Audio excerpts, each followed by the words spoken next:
지역마다 그래서 한 서너 분씩 모여서 같이 워크숍도 하고 하면서 각 지역별로 어떤 예산도 보고 결산 신형 자료도 보고 하면서 그런 모임을 했었거든요. 그런 기회로 해서 저한테 자장을 맡아달라고 해서 그 자리에 되게 있게 됐습니다. 그리고 저는 전에 2년 전까지 포천시 의회에서 전 의원으로 활동을 했었습니다. 그래서 예산에 대해서는 전문가는 아니지만 그래도 조금 좀 알고 있어서 이 자리에 오게 됐습니다. 오늘은 발제, 앉아서 얘기하겠습니다. 길게 들어오면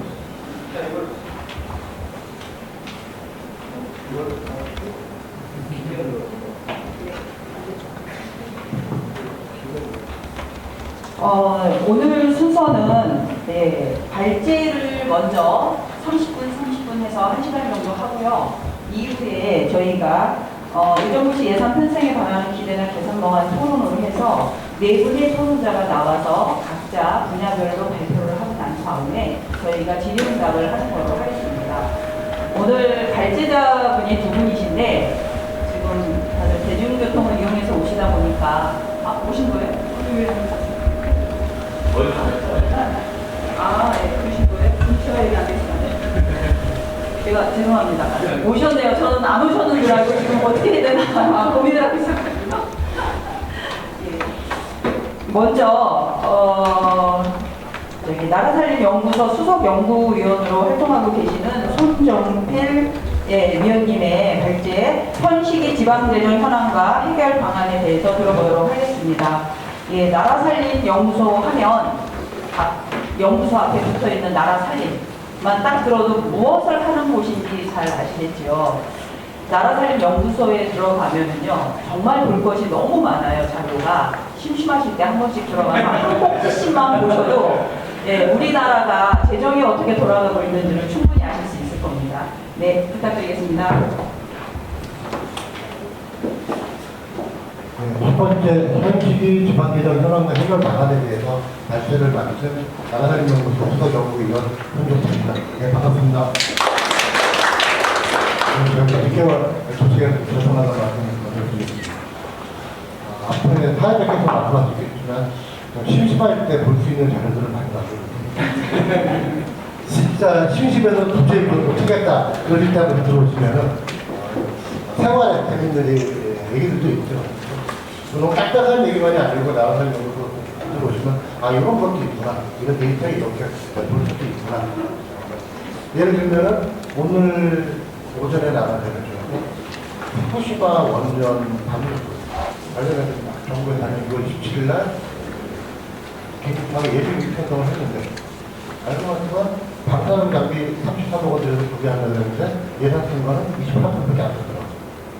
그다음에 예비 그런 이 정부들이 열심히 한다고 긴급하다고 해서 예산을 편성했는데 근데 생활적인 내용을 우리 삶에서 여기 계신 모든 분들이 여기와 계신 그 자체가 재정의 혜택을 보고 계신 거예요. 이게 제대로 주신 거거든요. 앞에 통장으로 그렇고 길도 마찬가지고 모든 우리 생활과 관련해서 예산이 안 들어가는 분들은 없습니다. 그렇기 때문에 예산에 조금 더 관심을 가져주시면 좋겠다는 말씀을 드리면서 하겠습니다. 첫 번째, 지금 지방 재정이 많이 어렵다라고 얘기합니다. 그리고 실제 어렵습니다. 그럼 얼마만큼 어려울까 두 번째로. 그럼 이걸 어떻게 규정해야 되냐? 우리가 보통 가정집에서는 발제했는데 가입하기 한 30분 있는 저한테 충분한 시간입니다. 가정집에서 돈이 부족하면 어떻게 할까요? 일단 다음 달에 들어올 게 있으면 카드를 쓰지만 다음 달에 들어올 게 없으면 어떻게 해야 돼요? 일단 사실은 줄이잖아요. 줄이상 안 되면 적금 들었던 걸 깨기도 하고, 그런 돈이 안 되면 이제 현금 서비스를 갖기도 하죠. 근데 지하철들도 마찬가지예요. 지하철들도 재정이 어렵다면 제일 먼저 하는 게 뭐냐면 예산을 줄이는 거예요. 그런데 예산을 줄일 때 문제가 생기죠. 어떤 예산을 줄일 거냐? 이게 그러니까 우리가 이제 살을 뺄 때도 군살을 빼야 돼. 살이 빠지잖아요. 쓸데없는 살을 빼면은 물이 안 좋잖아요. 그거가 마찬가지거든요.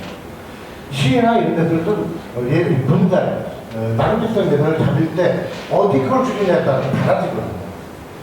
그런 것들이 이제 이후에 나중에 추출 구조조정 한다고 할 때 서로 이해관계가 맞물리기도 하고 그것 더 그러다가 기반이 하는 게 뭐냐면 이제 조금 더 깨는 겁니다.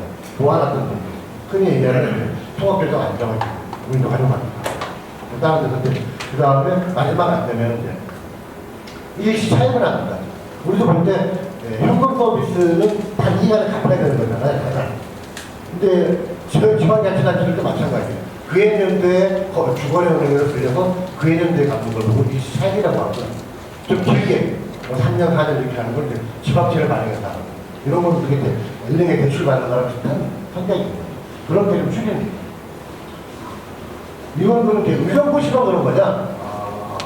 의정부만 그렇지 않습니다. 의정부는 시단이 들어요. 특히 수도권에 있는 시들은 그나마 좀 나은 형태입니다. 분단위들이 중앙정부한테 돈을 많이 받는데 이런 데서는 타격이 굉장히 큽니다.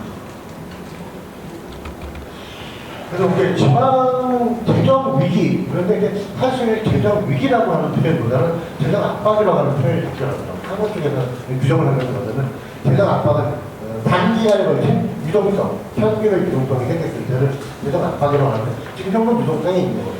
작년부터 작년에 국세가 56조 정도가 적어졌어요. 엄청 크죠. 56조면은 1년 예산의 10% 이상 이걸 갖다가 줄여준 겁니다.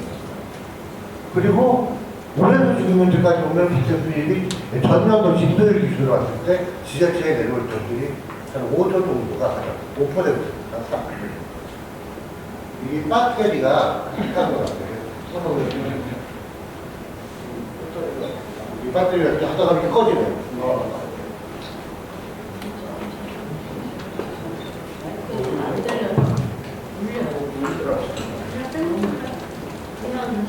그래야 할까요? 네.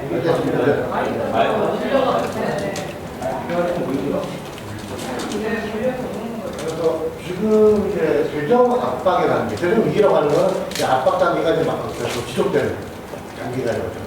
내년, 지금 현재 예상되는 거는 내년 본년 한 달까지는 쉽지 않거든요. 그래서 요거는 지금 예산이라고 하는 것들은 선의에서 주는 것이 아니고 결국은 갈등에서 누가 힘을 많이 가지는 사람이 많이 가지고 있겠죠.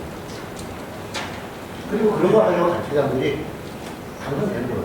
그래서 우리가 흔히 얘기할 때 예산이라고 하는 것들, 행정이라고 하는 것들이 대단히 가치 중립적이고 보편 타당하다고 얘기하는데 예산은 안 그렇습니다. 예산은 대단히 불편부당하고 보편 타당하지 않습니다. 대단히 편파적입니다. 그러려고 단체장 하는 거예요. 내가 하고 싶은 사업을 하려고 단체장 하는 것이 중립적일 것 같으면 공무원들 그냥 시키고 말이죠. 단체장을 굳이 뭐 할 필요 없잖아요. 집안에 뭐 이제 족보에 이름을 올리려고 하는 건 아닙니다. 그래서 이제 과거의 재정 압박은 지자체 방만한 운영, 뭐 도덕적 이익에 따른 것이라면 현재의 재정 압박이라고 하는 것은 중앙정부의 교대 재정의 정책과 경제의 여건, 작년 같은 경우에는 경제적인 문제가 컸어요. 경제 여건가 그래서 부진했던 부분들인데 올해 생기는 재정의 문제는 전적으로 정부의 교대 재정적 측면, 아주 표현에 좋게 얘기하면 교대 재정 측면입니다. 저는 이건 이제 정치적 후보와 상관없이 정부의 정책을 평가할 때 가변 정책인 거예요. 가변 정책에 의해서 지금 예산이 줄어드는 겁니다. 이번 정부도 올해 7월 20일 넘어가면은 내년도 헌법 개정안이 발표가 되는데 그때 보면은 감면이 똑같아요. 올해 감면액이, 올해 국세 감면액이 물론 이제 역대로 쭉 이어져 오는 것들이 따라서 결정을 보면은 국세 감면율이 역대 최대예요. 16.3%. 전체 거둬야 세금의 16.3%를 깎아줬어요. 이건 좀 역대 최고 치렀고요. 그 다음에 현재정부 들어와서 지금까지 감세정책을 했던 걸 2027년까지 전체 합쳐보니까 80조 이상이 깎아지는 거고 그 부분, 그것의 상당수가 대기업들하고 부자들, 직부자들, 종부세 문제, 법인세 문제. 법인세는 세율을 낮춰주는 것도 있었지만 다른 한편이 뭐가 있냐면 국가 R&D 산업이라고 해서 반도체, 2차 전지 이런 것들에 대해서는 투자가는 25% 정도를 세금을 깎아줬어요. 아예. 그리고 이제 제가 바꾼 것 중에서 외국에서 삼성의 자회사 이런 데들이 외국에서 배당에 돈이 들어와요. 외국에 수익이 생겨서 공부에 대해서 세금을 안 내는 거예요. 그래서 저희가 며칠 전에 지난주에 났던 연구소에서 보면 대기업 10대 대기업의 세금을 깎아주는 중에서 삼성하고 현대기아차에 깎아주는 게 100%. 엄청나게 찾아오죠. 요거는 그냥 보시면 되고요. 수직적 재정분리가 중앙정부하고 지방자치단체하고 우리가 이제 재정불균형이라고 하잖아요. 그래서 재정분권이 잘 되냐 안 되냐 이런 얘기를 하는 거거든요. 이게 이제 수직적 재정분리가 국세하고 지방세의 비율을 얘기하는 겁니다. 옛날에 이제 2대8, 8대 얘기했는데 지금 7.6대 2.4 정도? 원래 이제 문재인 정부 때 목표가 7대 3이었었는데 중앙정부 국세가 70고 그 다음에 지방세가 30%. 그래서 학자들 같은 경우에는 뭐 60대 6대 4 정도까지 가야 되는 거 아니냐. 그게 재정분권, 지방분권이라고 얘기할 수 있는 건 아니라고 했지만 실제 그렇게까지 가기에는 굉장히 먼 부분들이죠. 왜냐하면 우리나라는 이제 조세 법률주의에 따라서 지방세의 세금 하나를 늘릴 수도 없어요. 단체장이 하고 싶다고 해요. 다 법에 의해서 국회에서. 그래서 지방세법을 바꾸지 않으면은 세모 하나 신설할 수 없는 게 우리나라 지방자치단체들의 처한 현실입니다. 그리고 이거는 이제 보시면은 중앙정부가 교육자치단체한테, 그 다음에 지방자치단체한테 어떠한 구조에서 돈을 내려주는 것은 가장 큰 게 뭐냐면 지방교부세예요. 지방교부세는 자주정이라고 해서 단체장이 마음대로 쓸 수 있는, 자율적으로 쓸 수 있는 돈의 규모가 이제 지방교부세라고 있고, 그 다음에 우리 많이 또 얘기하는 게 국가보조금. 근데 국가보조금은 자율성이 없습니다. 내려준 사업에 그 금액만큼을 써야 돼요. 안 된 거는 남은 거는 반납을 해야 돼요. 그래서 이거 이제 의존지원이라고 얘기하지만 자율성은 없는 거죠. 크게 두 개가 있고, 그 다음에 교육통단하는 분들도 있고. 우리가 이제 여기 보면 교육지원청 있지 않습니까? 의정부인데, 교육지원청은 전달 체계에 있는데도 여기가 예산을 편성하거나 그러지는 못해요. 교육청에서 내려온 돈들을 전달하는 거죠. 예. 중앙, 중간 행정기관 정도로 보시면 됩니다. 그 다음에 이제 도단, 방역 시도들도 시군 구에다가 일정하게 돈을 줍니다. 그걸 뭐 조정교부금이라고 합니다. 의정부가 지금 50만이 넘죠. 아직 안 되나요? 그러면 의정부에서 걷어들이는 교세가 있습니다. 경기도 교세가 그 6개고요. 의정부 시세가 5개인데 6개를 걷어들이면 그 중에 50만이 넘는 데는 47%, 50만이 안 되는 데는 27%를 다시 받아요. 그리고 나머지 걸 갖다 조정해 준 거죠. 많이 걷으면 많이 이제 받는 거죠. 교세. 그 다음에 지금 교부금이 있는 거 같아요. 100% 받는 건 아니고요. 한 50% 정도 받고 있는 것도 있냐. 그런 것도 있어요. 그런 구조들을, 그래서 지금 왜 제가 이 말씀을 드리냐면, 기본적인 구조 정도를 아셔야지, 나중에 이 구조가 어떻게, 우리한테 중앙정부의 잘못된 정책이 우리 의정부 시민들에게 어떻게 영향을 미치는지를 모를 수 있는 겁니다. 지자체 자체 병원의 비중, 자체 병원이라고 하는 건 뭐냐면 지방세가 있습니다. 의정부에는 5개가 있거든요. 플러스에서 이제 정해진 목적으로 속해 있는 지방소비세까지 있지만 5개를 보고 여기 플러스 세외 수입, 세외 수입을 많이 내시는 분들 많이 계실 거예요. 차가 다니시다가 규정처에만 걸리신 분들은 세외 수입을 많이 내시는 거예요.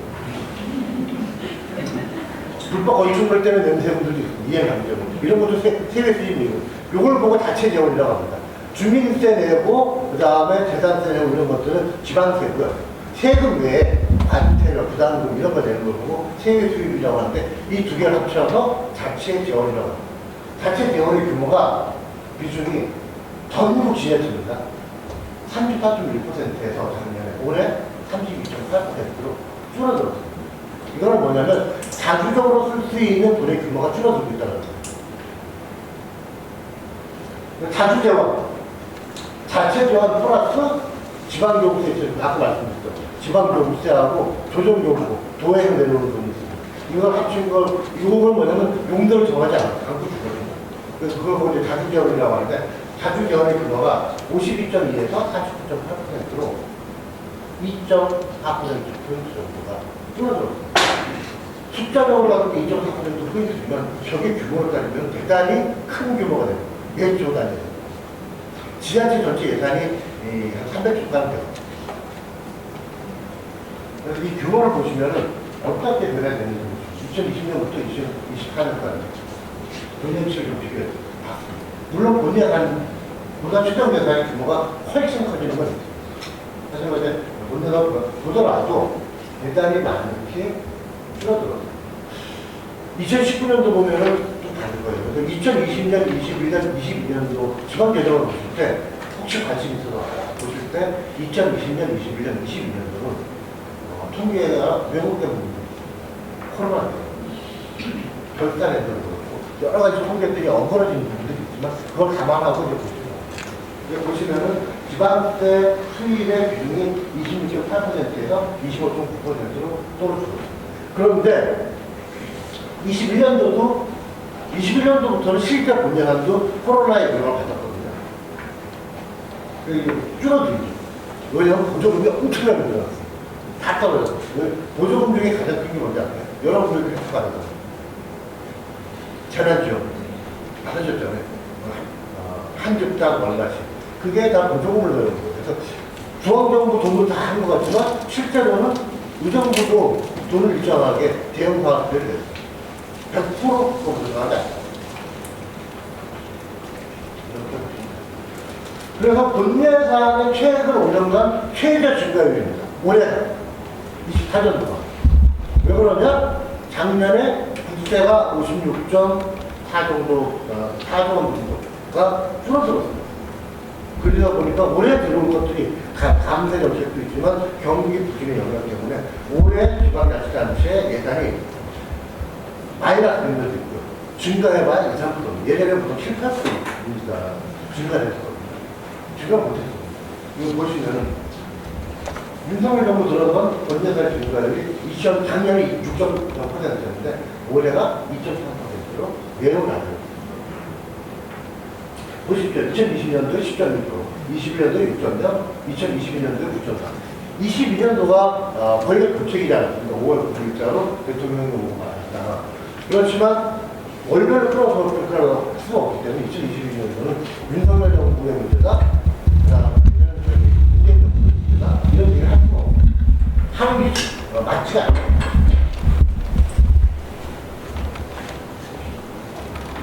가용지원이 지금 현재 부족해지고 있습니다. 자주지원은 보통교부세가 엄청나게 잠겼습니다. 작년 9월 17일 날 기획재정부가 세수 재축에 합니다. 국세가 올해 원래 예상보다 얼마가 덜 것입니다. 59.4조 원이 덜 것일 것이다라고 발표했습니다. 59.2조. 그리고 나서 9월 27일 날 행정안전부에서 각 시도 예산 담당자들한테 전화를 합니다. 27일이 무슨 날이냐면요. 추석 연휴 전날입니다. 공무원들도 이제 오전 공부 끝나고 집에 가고 있고 도에서 연락이 왔습니다. 올해 보통교부세 일괄 16.1% 감액되니까 반영해서 예산 짜라. 공무는 별도로 없고 대외비다. 라고 도에서 다 시군에다가 전화를 한 거예요. 추석 연휴에 집으로 가고 있던 예산팀장들은 불이 나게 올라온 사람도 있고 아니면 분들은 연휴 전날 출근해가지고 단체장한테 보고를 해야 될 거 아니에요. 우리가 몇 개월이 예산이 줄어듭니다. 몇 천억이 예산이 줄어듭니다라고 보고를 해야 돼요. 대주도가 됐었어요. 3천억이 넘게 줄어들었어요. 웬만한 시군 단위들이 몇백억씩 예산이 그 전화 한 통에 다에 다 줄어들었어요. 그렇고 올해 예산을 윤석열 정부가 대선적 문제를 얘기했습니다. 긴축재정, 권력재정. 예산을 충당축재정. 이 얘기는 뭐냐면 사상의 문제입니다. 그러니까 저는 이게 나쁘다 좋다의 문제가 아니고 그러한 철학을 가진 거예요. 정부의 역할을 줄이고 시장의 경영을 넓혀라라고 하는 것이 윤석열 정부의 지금까지의 정책의 기조예요. 이거는 우리가 이제 흔히 얘기하는 1980년대 레이버 루비스 대체리즘으로 표현되는 전년 대비 51.6%. 이게 이제 보면 세대 비입도 이게 뭐냐면 전반적으로 예산들을 국세가 감소하고 있다는 거예요. 국세가 경제적 영향도 있지만 덜 걷는 것도 있어요. 여기 보시면 요게 이제 국세 수입이 원래 예산에서 400.5조 원을 내리는데 367.3조 원으로 33.2원의 감소. 올해 작년도 원래 예산보다 줄어든 거예요. 이거는 원래 보통 경제 규모가 커지면 집안들은 그렇지만 수입이 많아지면 규모가 커지잖아요. 아무래도 500만 원을 벌 때하고 600만 원을 벌 때하고 지금 지출이 줄지 않잖아요. 그렇잖아요. 근데 우리나라도 경제 규모가 커지는데 그러니까 국채 수입이 줄어든다라고 하는 건 상식적으로 안 맞는 거예요. 인위적으로 줄이는 거예요. 아까 말씀드린 것처럼 긴축재정이에요. 그런데 긴축재정을 했으면 건전재정, 그러니까 적자는 줄어들 거예요. 건전재정도 안 되고 있다는 게 더 큰 문제가 있어요. 건전재정이 안 되고 재정 수치가 악화되고 있는 상태에서 세금을 더 깎아주고 있다는 건 말이 안 된다. 그렇죠. 종합재정 수치라고 하는 건 총 수입에서 총 지출을 빼는 겁니다. 그러면 우리나라가 2024년도 보시면 종합재정 수치가 작년도에 마이너스 3, 세모 표시가 위로 올라가는 거 아닙니까? 증가하는 게 아니에요. 마이너스 표시라면 표시가 안 보이기 때문에 세모 표시라. 36.8조 원이었는데 올해는 44.4조 원으로 통합재정 수치가 적자가 됩니다. 하고 제일 밑에 관리재정 수치 보죠. 관리재정 수치는 우리나라 보면 이제 회사 다니시는 분들은 고용보험이잖아요. 그런 정기성 보험이 있습니다. 이런 것들은 정리를 하는 거기 때문에 이걸 넣고 수지를 계산하면은 착시가 생기기 때문에 이 부분을 빼고 합니다.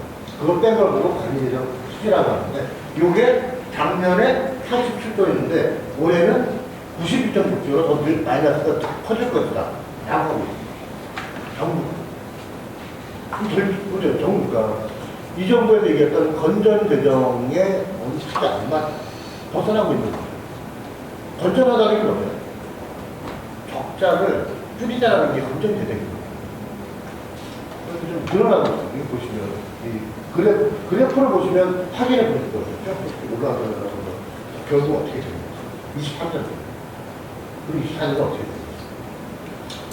물론 이제 전 정부의 책임이 아예 없지 않겠지만 전 정부에게 모든 걸 책임을 돌리는 것건 좀 온당하다고 생각하지 않습니다. 이거 보십시오. 정부가 어떻게 되는지 국세 강면에 전망치거든요. 이거 확정된 게 아닙니다. 작년에 전망치가 69조, 70조 정도 되는데 올해 전망치, 이건 기재부가 만든 자료예요. 기재부가 국회에 제출했던 조세 지출 예산 들어가는 책자에 나오는데 77조가 감면해 줄 것으로. 그래서 연평균 증가율이 국정원에서 11.4%.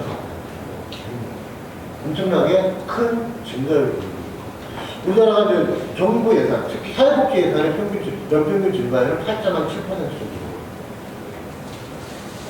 사회복지 때문에 돈이 없어 죽겠다고 하는데 감면율이 더 높죠.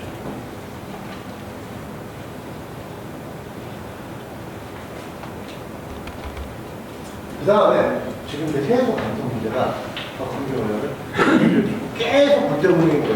종부세, 상속증여세, 금융투자세, 세계와 관련해서 지금 핫하게 얘기되고 있습니다. 종부세는 원래 제가 부동산 보유세에 대한 거죠. 부동산 보유세는 이미 상당한 수준에서 감면이 이루어졌고 법으로 하지 않아도 가능하고 혹시 자가이신 분 계신가요? 자가이신 분? 다 자가이신가요? 나는 세를 산다, 전세 가진다. 아마 재산세 내시는 분들은 작년하고 재작년하고 차이가 다릅니다. 공시가격은 엄청나죠. 작년에 16.6%, 올해 조금 상승했죠. 2.6%. 전국적으로. 공동주택이 돼요. 여기 플러스에서 공시가격이 떨어지면은 과표 기준이 달라져야 돼요. 내 세금 내는 그 두 번째 뭐였냐면 이건 법으로 하자는 거예요. 공정시장 가액 비율이라고 해서 원래 유명국 정부 때 처음 도입한 거예요. 세금 내는 사람들 세부담이 크니까 온전히 다 100% 내게 하지 않겠다. 그래서 들여온 게 공정시장 가액 비율이라고 해서 문재인 정부 때 이거 90%까지 높이려고 했는데 서민들의 세금을 많이 낸다. 부담을 깎아줘야 된다고 해서 윤석열 정부에서 대폭 60%였다가 지금 45%가 있어요. 그러니까 내가 낼 세금을 내는 기준에 45% 선을 정해주는 100%가. 그래서 현실, 그러니까 우리가 이제 거래가가 있잖아. 실거래가가 있잖아. 그러니까 실거래가가 30억이라고 합니다. 30억에서 우리나라가 이제 현실화율, 공시가격 현실화율이 60%에서 64%까지 분명에서 나오게 65%라면 30억에서 65%만이 세금을 내는 기준이 되는 거예요. 지금 얼마죠? 638에? 18억 정도 19억에서 공정시장 가액 비율이 얼마나 되죠? 45%거든요. 45%가 한 6억 정도 되다. 일단은 30억짜리 아파트도 6억에서 시작하는 거예요. 6억에서 세율자가 가는 거예요. 이게 그렇게 무서워. 이거는 법이 아니고 시행령이 되잖아요. 전부 다 이제.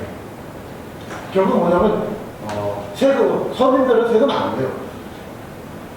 근로소득자에 서민들 세금을 많이 깎아주려고 얘기하고 와요. 서민들 세금은, 근로소득자 35%는 세금을 지금도 3% 내지 않고 연말에 아무것도 안 해요.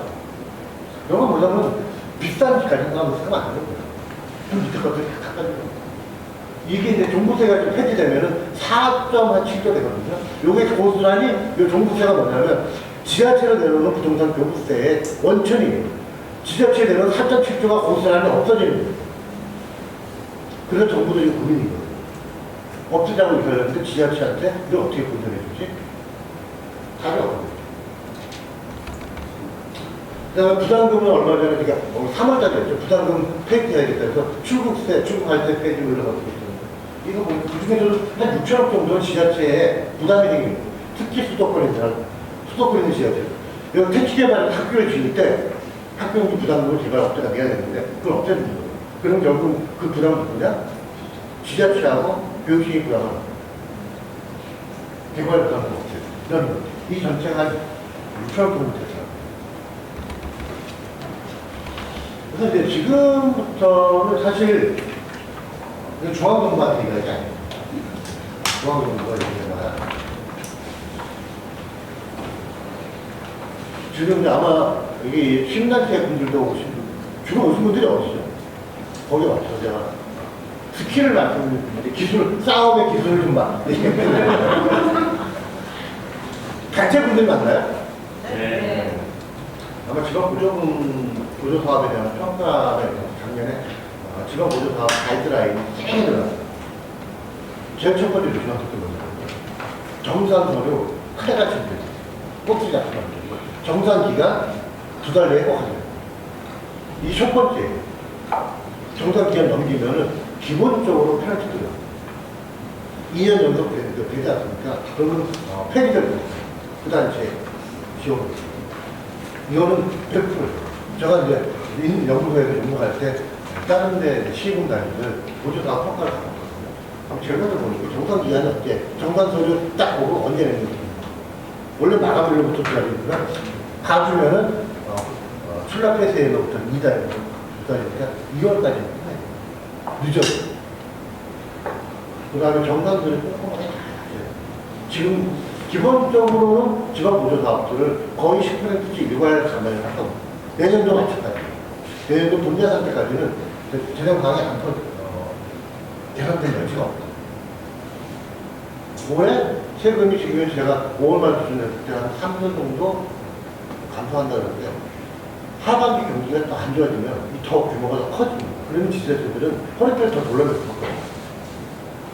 허리띠 졸라맬 때 쉬운 게 뭘까요? 올해 예산이 더 어려웠던 이유 중에 하나가 뭐냐면 단체 장비를 언제 취임했죠? 재작년입니다. 올해 3년 차입니다. 3년 차 때 돈이 제일 많이 필요합니다. 왜 그러냐면 월 상업차 때 큰 시설을 짓는다는 것들한테 절차를 거치면서 실제 예산에 들어가는 게 3년 차예요. 단체 장비를 3년 차 때 돈이 제일 많이 필요합니다. 근데 지금 3년 차 때 돈이 없죠. 그래서 다른 데는 관광청 같은 데는 지방채 발행하는 데가 꽤 많아요. 지방채 발행은 일상 경비를 운영할 때 지방채 발행할 수 없고 특정 사업에 대해서만 지방채를 가요. 예를 들어 종합운동장을 짓는 종합운동장을 짓는 데에만 그 지방채 발행하고 딴 데 또 이런 식으로 이렇게 돼요. 그래서 올해 대단히 어렵습니다. 저희들도 이제 딴 데 용역 갔을 때 뭘 할 거냐면 비효율적인 사업들 폐기하라고 얘기합니다. 효율적이지 않은 사업들 판단은 집행률이 떨어진다. 그래서 보조사업 할 때 가급적 반영하지 말고 그렇게 다 쓰셔야 돼요. 집행률이 70% 이하로 떨어지면 기본적으로 중앙정부 가이드라인이 나왔습니다. 1차적으로 예산을 당겼죠. 왜 연말에 예전에 보면 보도블록 고치고 도로 뜯어 고치고 하는 것 때문에 연말에 보도블록 낭비한다라고 했잖아요. 그 사람들은 다 포괄사업이에요. 도로가 어디 하든 될지 문제가 그러니까 50억이면 100억이면 다니면서 그러니까 도로 파야 되는데 내라. 그러니까 공사하라. 보도블록까지 깨지는데 하라.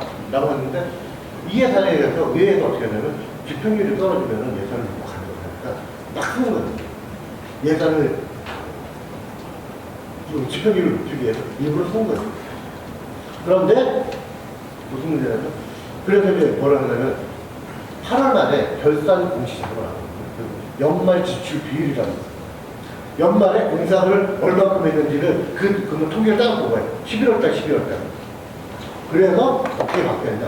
공사들을 요즘에 10월달에 다 돌아갑니다. 10월달에 계획을 다 해요. 그런 경우가 없어요. 그러니까 피해가 나는 것도 있습니다. 그럼 뭐 시민단체에 계신 분들, 아니면 지방보조사 하신 분들은 대단히 어려울 거예요. 그리고 아마 단체장들을 통해서 5%씩, 근데 5% 정도씩 감액되거나 10%씩 감액되거나 그런 일률적으로 하게 되면 그건 감사할 수밖에 없어요. 방법이 없어요. 우리만 그렇다면 문제입니다. 여기에서 이럴 때 피타를 맞는 방법, 정산도를 잘 보셔야 돼요. 하나의 구조, 보면 다 돼요. 다 드러나는 거예요. 제가 다른 데 어디 갔다 오는데 이분들이 영수증 사가지고 다 했었어요. 근데 그날 저녁에 숙박 장소는 충주 쪽이었거든요. 저녁을 먹은 거는 부안이었어요. 영수증 보면 다 드러나는 거예요. 절대 그러지 않아요. 거의 제 시간이 된 것 같아요. 제가 이거 일본에 들어가고 어떻게 할 거냐 얘기를 이렇게 말씀을 안 드린 건 뭐냐면 정부는 행정기관은 돼요. 그래서 이런 부분들에 대해서 우리는 이렇게 흐름을 가고 있어요. 이거 제가 이제 다른 데 가서 집행부한테 얘기를 해주는 거거든요.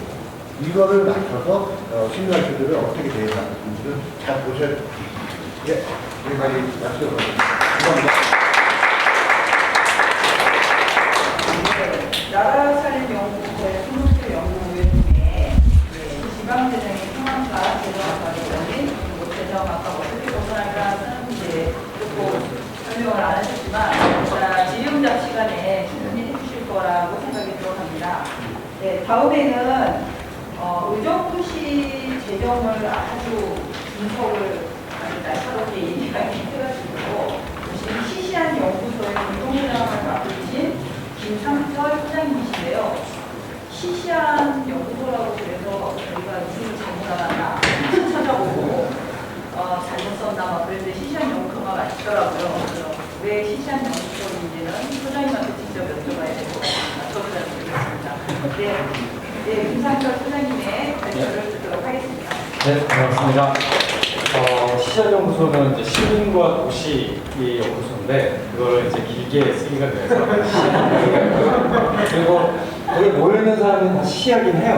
그래서 우리끼리 이제 약간 그 어깨에 힘을 좀 빼기 위해서 합니다. 제가 이제 준비한 내용은 의정부 재정과 관련된 재정 현안과 관련된 것들을 좀 살펴보는 것들을 했는데 좀 전제를 해야 될 게 있습니다. 그게 뭐냐면 저는 의정부에서 생활을 하는 사람이 아니기 때문에 실제로 공개되어 있는 자료를 바탕으로 해서 자료에서 이야기되는 것에 대한 하나의 해석일 뿐입니다. 그러니까 이것이 이렇다 저렇다라고 하는 안정적인 해석으로 보지 않으셨으면 좋겠고, 그런데 예산을 분석하는 사람이 흐리멍텅하게 분석하면 재미가 또 없습니다. 그러니까 저는 여기서 제가 해석하는 부분에 대해서는 굉장히 이런 부분으로 볼 수 있다라고 하는 방식으로 어쨌든 표현을 그렇게 해놨습니다. 그러니까 제가 이제 강조를 드리고 싶은 거는 제가 본 부분이 100% 맞는 것은 아니기 때문에 실제로 의정부 현장에서, 지역 현장에서 좀 달리 볼 수 있는 부분과 관련돼서는 토론을 통해서 또 다시 짚어줄 필요가 있다라고 하는 것을 좀 말씀을 드리면서 얘기하겠습니다. 일단 분석 방법과 관련돼서는 크게 두 가지 자료를 근거를 했는데요. 첫 번째는 지방재정법에 명시되어 있는 재정공시 자료를 근거로 했습니다. 그리고 두 번째로는 지방회계법에 명시되어 있는 이 결산서류를 그 두 가지를 기준으로 해서 분석했다라고 하는 걸 말씀을 드리겠고요. 실제로 지금 의정부 시의회에는 작년 그러니까 2023년 기준의 결산 검사 의견서가 공개가 되어 있습니다. 그래서 이것들을 참조해서 이렇게 작성이 된 것이고요. 제가 이제 공개된 자료를 바탕으로 해서 예산을 분석했다라고 했을 때 한 세 가지 정도의 전제가 있습니다. 첫 번째는 뭐냐면 예산 재정을 둘러싸고 특히 공무원 혹은 관료 집단하고 싸울 때 가장 힘든 것 중에 하나는 이 정보의 비대칭성 문제가 제일 힘듭니다. 왜냐하면 숫자가 틀려버려 이렇게 해버리면 논쟁이 안 돼요. 숫자가 틀렸다는데 뭐 방법이 있어야죠. 그랬을 때 오히려 법에서 공개하도록 되어 있는 재정 자료의 숫자를 바탕으로 하게 될 경우에는 그 숫자가 틀린 것은 그 재정 정보를 공개할 의무가 있는 지방자치단체의 규칙이 됩니다. 그러니까 우리가 만든 숫자가 아니고 법에 의해서 공개하도록 되어 있는 숫자가 틀릴 경우에는 우리가 그 숫자를 오인했거나 잘못 쓴 것은 아니기 때문에 일단 기본적으로는 공개 자료를 기준으로 한다라고 하는 게 그 원칙이 있고요. 두 번째는 사실 그렇게 하다 보면 이 행정의 재정 정보 공개 수준을 우리가 알 수 있게 됩니다. 그러니까 야, 이 정도밖에 공개를 하고 있지 않아? 라고 하는 것을 알게 되고 그것이 추가적으로 재정 정보 공개에 대한 어떤 요구 내용으로 갈 수 있고요. 참고로 얘기하면 현재 이제 기초지방자치단체 수준에서 결산 자료나 예산 자료를 엑셀 파일로 공개하는 것이 늘어나고 있습니다. 실제로 서대문 같은 경우는 해당 그 두 의회에서 조례를 개정해서 그 전자적으로 인식이 가능한 데이터 양식으로 예산 자료를 공개하도록 하는 방식으로 조문을 개정해서 소위 이제 이 예산 자료들이 공개되고 있는 관행들이 만들어지고 있거든요. 사실은 그렇게 공개되어 있는 자료를 활용하면 시민들에게 공개되는 재정 정보의 수준을 높일 수 있다라고 하는 거고요. 그리고 마지막으로 이 숫자 이면에 있는 내용들을 파악하는데 가장 좋은 자료는 저는 개인적으로 지방의회 회의록이라고 생각을 합니다.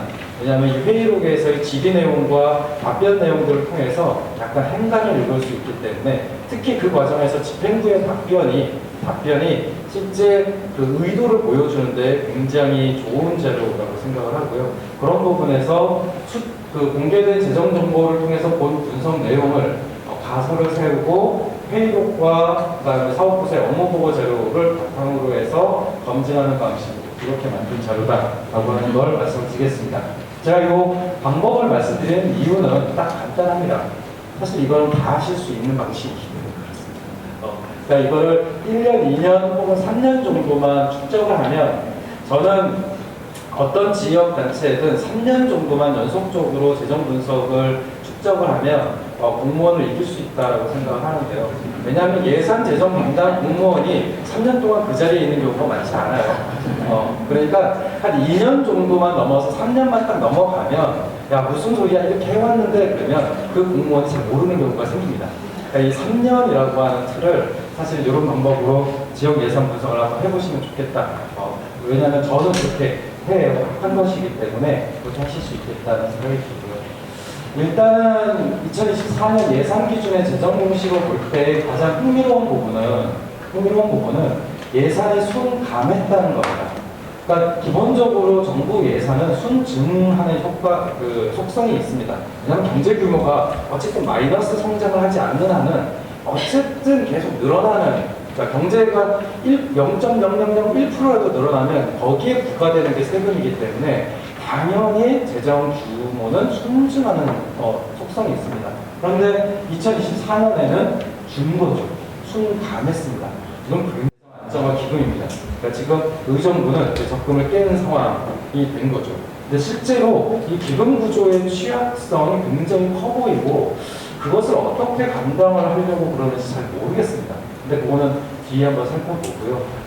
실제 통합재정 안정화기금에서 이익을 줄어든 가장 큰 요인은 이 부분입니다.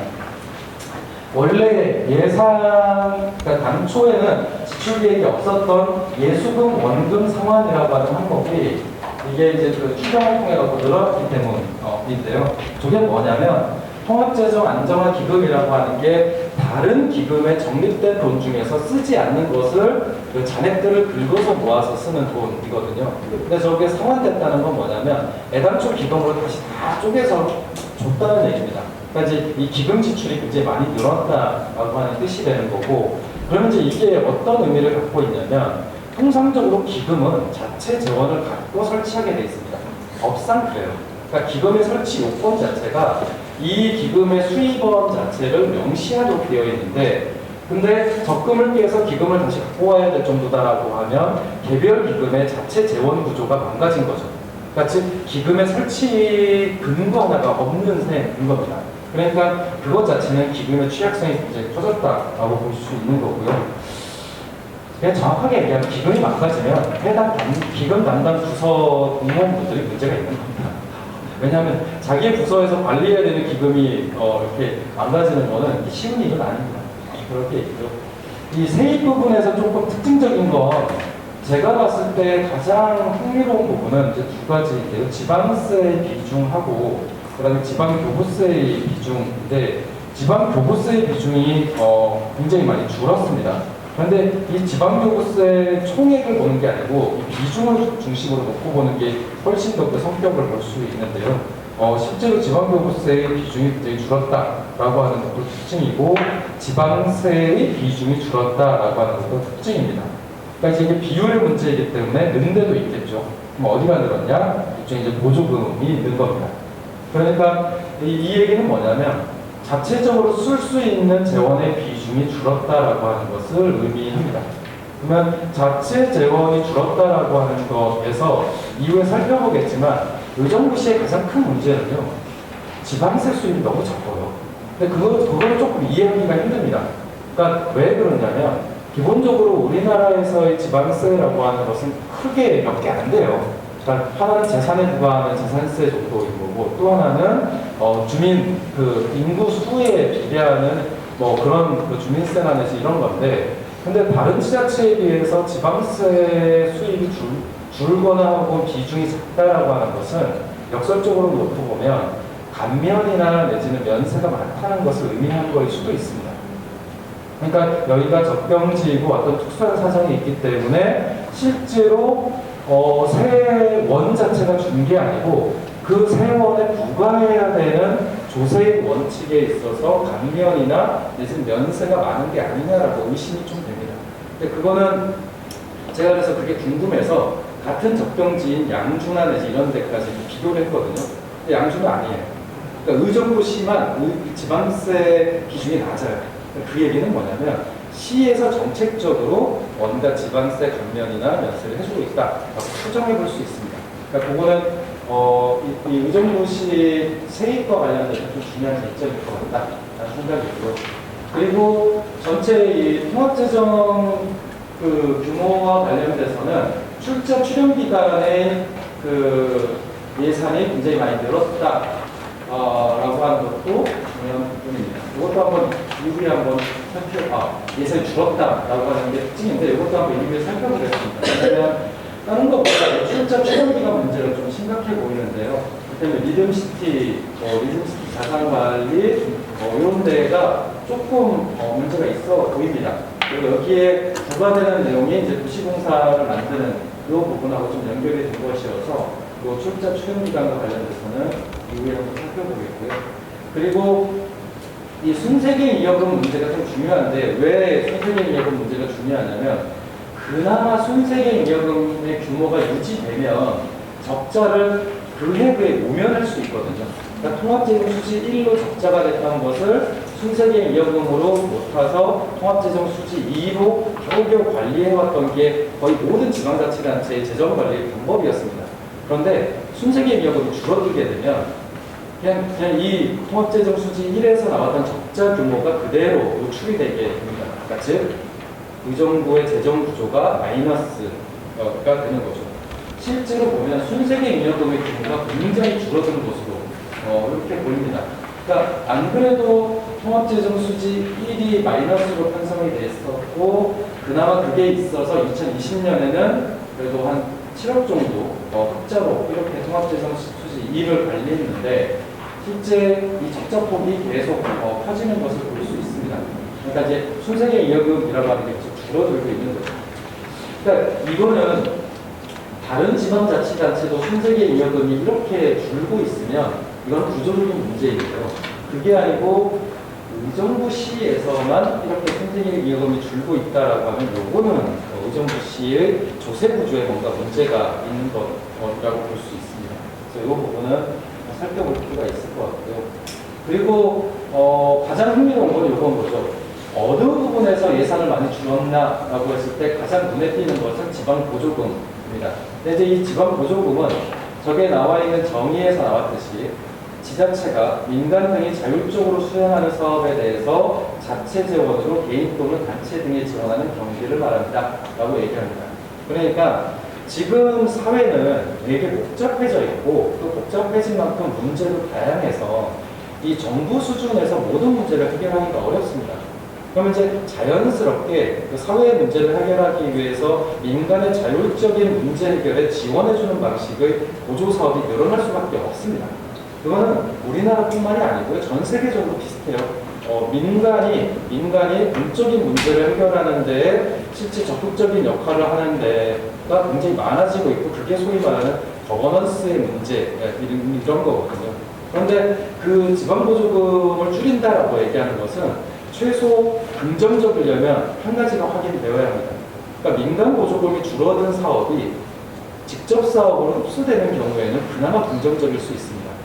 그러니까 민간을 못 믿어서 민간 보조 사업을 없애면 그러면 해당 사업부서가 직접 하면 그건 신뢰할 수 있습니다. 아, 민간 사업자를 못 믿어서 우리가 직접 한다. 그런 거예요. 그런데 해당 서비스가 사라지잖아요. 그럼 그건 문제일 수 있습니다. 왜냐하면 그거는 사업에 대한 평가를 해야지 보조사업자를 평가하는 방식으로 사업을 없애서는 안 됩니다. 일단 보조사업자가 문제면 보조사업자를 교체해서 사업을 살려야죠. 네, 근데 그런 방식이 아니게 진행이 되면 이건 좀 문제라고 볼 수도 있습니다. 그러니까 보조사업자의 문제와 보조사업의 문제는 분리를 해야 되는데 한국의 경우에는 대부분 이걸 분리하지 않아서 꼭 지역에서 갈등이 생기고 의정부시는 유독 이 보조사업에 대한 감축이 눈에 띕니다. 그리고 이게 그 재정 공시 자료를 통해서 볼 수 있는 특징이라면 결산검사 의견서에서 눈에 띄는 점을 좀 몇 가지 살펴보겠습니다. 첫 번째는 이 결산위원인데요. 통상적으로 이 결산검사위원회 명단은 법에 의해서 공개되게 되어 있습니다. 그런데 지금 공개된 명단처럼 지역 시민사회 참여나 내지는 아니면 민간 전문가의 참여가 이렇게 없는 경우는 많지 않습니다. 그러니까 이거는 지역에서 조금 더 잘 싸워주셔야 될 것 같은데요. 여기 한 분이라도 좀 들어가야 되지 않을까 싶긴 한데 실제 보면 회계사, 세무사, 그다음에 뭐 행정동호회 이런 전직 공무원들 제외하고는 의정부 농업협동조합분하고 신용협동조합분 이렇게 해서 들어오는데 보시면 이 서민지 결산서나 내지 이런 것들을 그 신용협동조합에 계신 분이 보는 걸로 되어 있잖아요. 사실 저는 이것만 봐도 좀 이상한 것 같아요. 형식적으로 봐도 성인지 결산서는 그냥 여성에게 줄만 한데 이 위원 중에서는 여성을 배정해도 좋았을 텐데 왜 이렇게 했을까? 잘 모르겠습니다. 그리고 더 재밌는 거는 일반 회계의 세출 분야를 다 시의원님들이 보시잖아요. 근데 시의원님들은 어차피 결산위원으로 하지 않으셔도 결산 심사를 하시게 되기 때문에 사실은 이 일반회계 세출 분야와 관련돼서는 민간단체들이 좀 보는 것도 중요할 수 있습니다. 왜냐하면 이게 이제 일반 사업에 대한 이 감사 부분이거든요. 그래서 이런 부분들은 한번 살펴보시면 좋겠다는 거고요. 요 재정 수입과 지출의 변동 추이를 보시면 결산상 잉여금이나 내지 이런 부분들이 있는데 이것도 한 10% 정도 차이가 나오고 있습니다.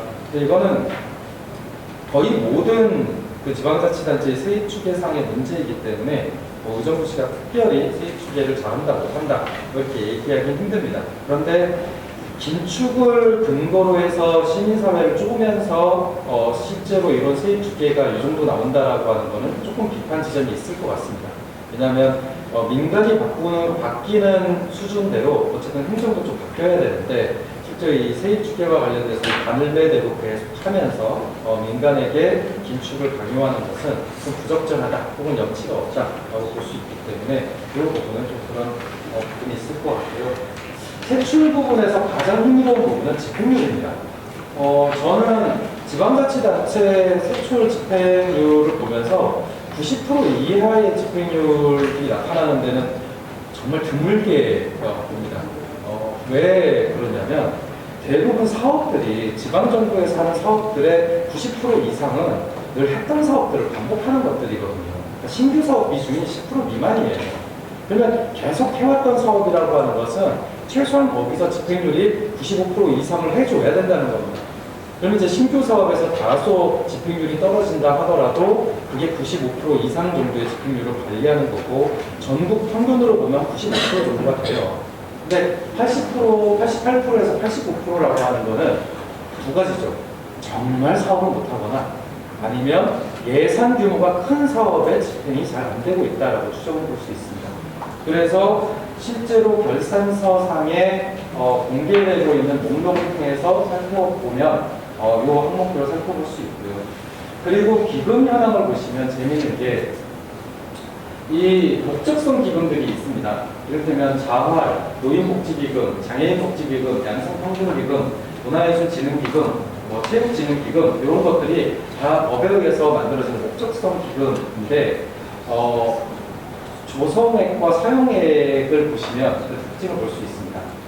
그러니까 2023년도에 조성액 대비 사용액은 엄청 많이 늘었죠. 그러니까 그 얘기는 뭐냐면 거의 고갈 상태일 거라고 볼 수 있습니다. 실제로 2022년 말 조성액 기준으로 놓고 보면 적금을 그냥 탈탈 털어서 쓴 걸로 보여집니다.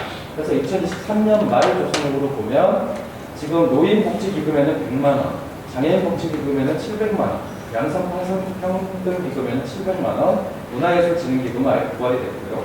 이제 이런 상태로 볼 수 있습니다. 그러니까 사실 이 정도면 차라리 그냥 기금을 폐지하는 게 낫다. 빈 적금을 저렇게 들고 있나? 이런 생각이 드는 거예요. 근데 이거는 좀 심각한 문제예요. 왜냐하면 기금은 말씀드렸듯이 이건 목적성 비용이거든요. 그러니까 이 목적이 있기 때문에 설치한 건데 이것이 이렇게 부실화됐다라고 하는 거는 사실은 이 기금과 관련된 사업에 있어서 문제가 있을 것 같습니다. 그래서 진작은 이렇게 볼 수 있죠. 2023년도에 장애인복지기금으로 사용됐던 한 11억, 한 12억 정도 되는 사업이 올해에는 집행이 안 됐을 가능성이 매우 큽니다. 이게 일반회계로 집행이 되지 않았으면 사실은 사업 자체가 없어졌을 가능성이 있어 보이는 거죠. 이제 그런 항목들을 올해 좀 찾아내면 어떤 사업들이 노인복지 쪽에서, 장애인복지 쪽에서, 양성평등 사업 쪽에서, 문화예술진흥 쪽에서 사라졌는지를 확인하실 수 있을 거다라는 생각이 들고요. 그리고 이 결산검사 의견서에서 가장 좀 황당했던 건 이 부분입니다. 보조금으로 내려온 돈을 매칭비를 편성하지 않아서 전액 불용하는 일이 있습니다. 요건 조금 뭐랄까 심각하다고나 할까? 그런데 이게 지역화폐에 관련된 내용이에요. 그러니까 22억이라고 하는 국도비 보조가 내려왔는데 이것을 시비를 마련하지 않아서 이 돈을 그냥 전했다, 반납을 했습니다. 근데 이게 다른 도로 건설 사업이나 내지 이런 거라면 좀 긴축이 기조에서 이해를 할 수 있는데 지역화폐 사업 자체를 매칭을 하지 않아서 전액 반납했다는 거는 그런 의도가 좀 있어 보입니다. 그냥 지역화폐를 되게 싫어하는구나 이렇게 생각할 수밖에 없는 맥락이 있어요. 왜 그러냐면 사회적 논란이 있다 하더라도 사실은 지역화폐라고 하는 것은 지역의 소비를 늘리는 효과는 분명히 있거든요. 그러니까 이게 논쟁적이라 하더라도 설사 이게 의미가 있는 거 하더라도 단기적으로 놓고 보면 어쨌든 지역 소비를 늘리는 데에는 명확한 도움이 되긴 합니다. 그러니까 44억 정도의 지역 소비를 일부러 사라지게 만든 셈이거든요. 굳이 그럴 필요가 있었을까? 라는 생각이 드는 거죠. 그래서 저는 이거는 정말 하기 싫으셨나 봐요. 이런 생각이 듭니다. 이건 좀 큰 문제일 것 같아요. 그리고 이게 미집행 사업 현황인데 500만 원 이상 미집행, 그러니까 전액 미집행 사업의 목록이 이렇습니다. 뭐 이를테면 도시철도과에서 교외선 운영이라고 하는 거는 한 7억 정도 했었고, 뭐 이런 식으로 뭐 도로 사업, 뭐 자율방범대 운영, 자율방재단 운영, 뭐 도시개발 사업, 뭐 이런 것들에 대해서 한 푼도 돈을 못 쓴 사업들이 이렇게 있습니다. 그리고 집행률이 25% 미만인 사업의 목록도 그렇게 존재하는데 대부분 이제 전액 미집행 사업의 경우에는 대부분 개발 사업들에 가까운 것 같고, 근데 이런 것도 좀 궁금한 거죠. 공로당 냉난방비하고 양국비 지원은 왜 미집행을 했을까? 이거는 그냥 돈을 뿌려주면 되는 건데 그건 왜 미집행이 됐지? 이건 진짜 잘 이해를 못하겠습니다.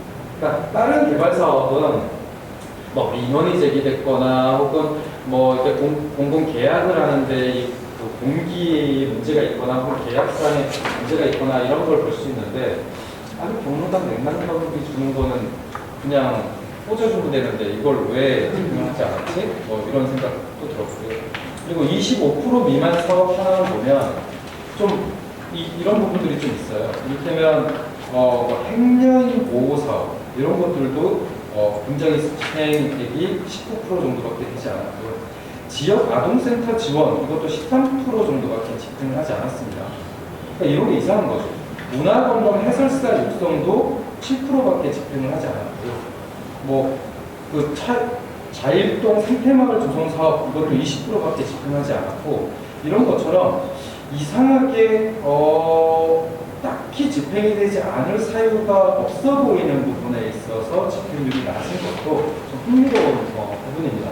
아마 짐작컨대 저런 사업의 집행률이 낮은 것은 보조사업하고의 연계성 때문이 아닌가라고 싶고, 그래서 기존에 작년에 편성됐던 민간 보조사업의 지출, 그러니까 집행 자체를 억제하려고 하는 내부 방침이 있어 보인다. 그러니까 사업을 잘하든 못하든 상관없이 일단은 민간 보조사업의 지출을 최대한 억제하면서 억제는 방식으로 민간 보조금을 관리했던 것이 아니냐라고 하는 의심이 듭니다. 그러니까 왜냐하면 이런 항목들은 돈을 못 쓸 이유가 별로 없는 특히 지역아동센터 지원 같은 경우는 반복 사업인데 무조건 돈을 집행하시는 것들은 이거 뭐가 있어요. 그러니까 요거는 이제 뭔가 맥락이 있어 보인다라고 볼 수 있고요. 그래서 한 몇 가지 정도 재정 문제를 좀 짚어봤습니다. 첫 번째는 수입의 불안정성 부분인데요. 요 밑에 있는 그래프를 보시면 자립도하고 자주도의 그래프입니다. 그러니까 유사 지방자치단체의 현황은 보면 표가, 그러니까 요게 되게 일관되잖아요. 그리고 자주도도 되게 이렇게 일관되잖아요. 근데 의정부시 같은 경우는 이렇게 등락이 되게 심하죠.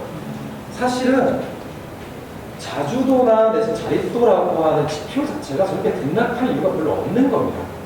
왜냐면 늘 들어오는 돈과 늘 나가는 돈을 비교해갖고 만드는 거기 때문에 저렇게 급격하게 변동이 있었다는 것 자체는 재정 운영의 불안정성이 크다는 거고, 짐작컨대 2019년의 조 특이사항은 아마도 여기 택지 개발에 따른 부지 매입이, 그러니까 즉 세외 수입이 일시적으로 늘어난 것에 의한 일종의 도핑 효과가 아닌가 싶습니다. 근데 문제는 그 도핑 효과가 사라지자마자 유사 지방자치단체 밑으로 떨어졌다는 거죠. 그러니까 이거는 부작용이 너무 심한 겁니다. 예, 부작용이 너무 심한 겁니다. 그래서 도대체 어떻게 하면 이 정도로 등락을 많이 할 수 있지? 라는 생각이 좀 들고요. 그래서 이건 불안정성이 좀 커 보인다라는 생각이 있고, 두 번째는 지방세 수입 구조와 관련된 건데, 지방세 수입 비중이 14.69%밖에 안 돼요. 근데 유형 평균으로 보면 20%고 전국 평균으로는 24%고 아까 손영길 위원님이 발표하신 거에 보면 한 34% 정도가 나오잖아요. 지방세의 세입원은 전국 거의 다 똑같잖아요. 재산세, 주민세, 그다음에 취득세 이런 몇 개 안 되거든요, 항목이.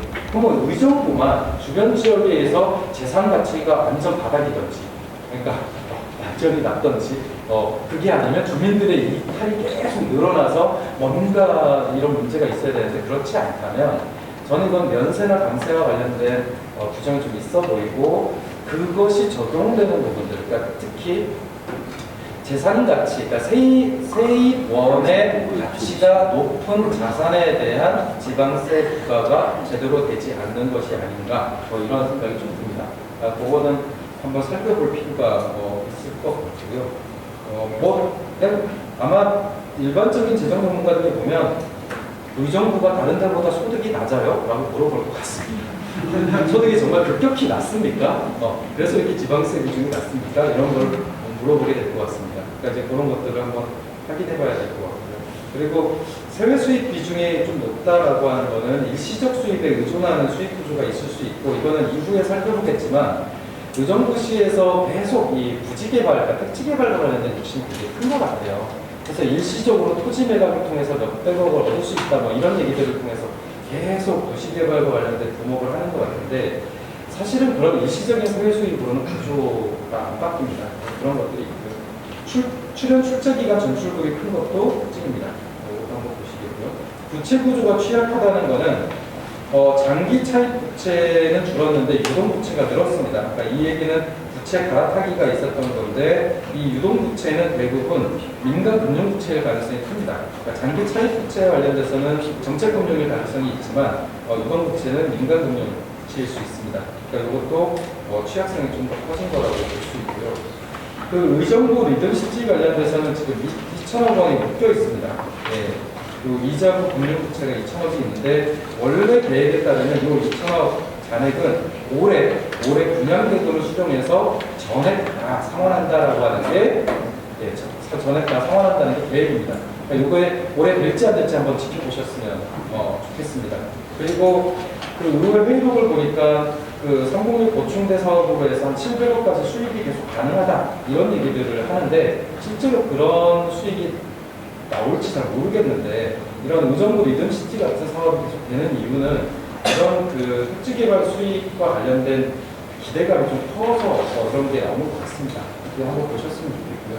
지방채 발행을 하고 있는데 2024년에 340억 정도 지방채를 발행했는데, 재밌는 건 이 지방채 발행의 내역입니다. 정말 이 항목에서 지금 당장 아니면 안 되라고 하는 시급성을 갖고 있는 항목이 몇 개나 되는지 좀 의심스럽습니다. 이럴 때는 바둑 전용 경기장 이런 거 같은 경우는 진짜 이 재정 위기 상황에서 정말 절실하게 필요한 건가 저는 잘 모르겠습니다. 당연히 여기에 그 도시개발 사업이나 내지는 그러니까 액수가 작으니까 그럴 수 있는데, 어쨌든 액수가 큰 것들은 평가를 하셔야 될 것 같고요. 또 민간투자 사업 관련돼서는 역시 경정청 문제가 크게 걸립니다. 매년 200억이 어쨌든 고정적으로 빠져나가는 거이기 때문에 이건 너무 뼈아픈 것 같습니다.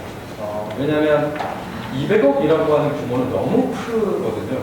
근데 이거를 어쨌든 지금 잔액이 3,487억이나 남아있는데 이거를 계속 이제 200억씩 줘야 되는 돈인 거잖아요. 그래서 이 실패한 민간투자 사업에 대한 그 교훈을 좀 의정부시 내에서 좀 합의를 해야 될 것 같아요. 우리가 민간투자 사업을 어떤 기준으로 해야 될지에 대한 어떤 합의들이 좀 필요한 거 아닌가? 그런 생각이 들죠. 성과관리와 관련돼서는 그냥 참고로 보시면 좋겠습니다. 중요한 성과 지표들이 대부분 달성되지 못했다라고 하는 거고요. 도시공사 신설과 관련돼서는 저는 이거는 조금 이상합니다. 왜냐하면 의회 회의록을 놓고 보면 의원분들이 끊임없이 너무 서두른다라고 하는 부분에 대한 문제제기를 계속합니다.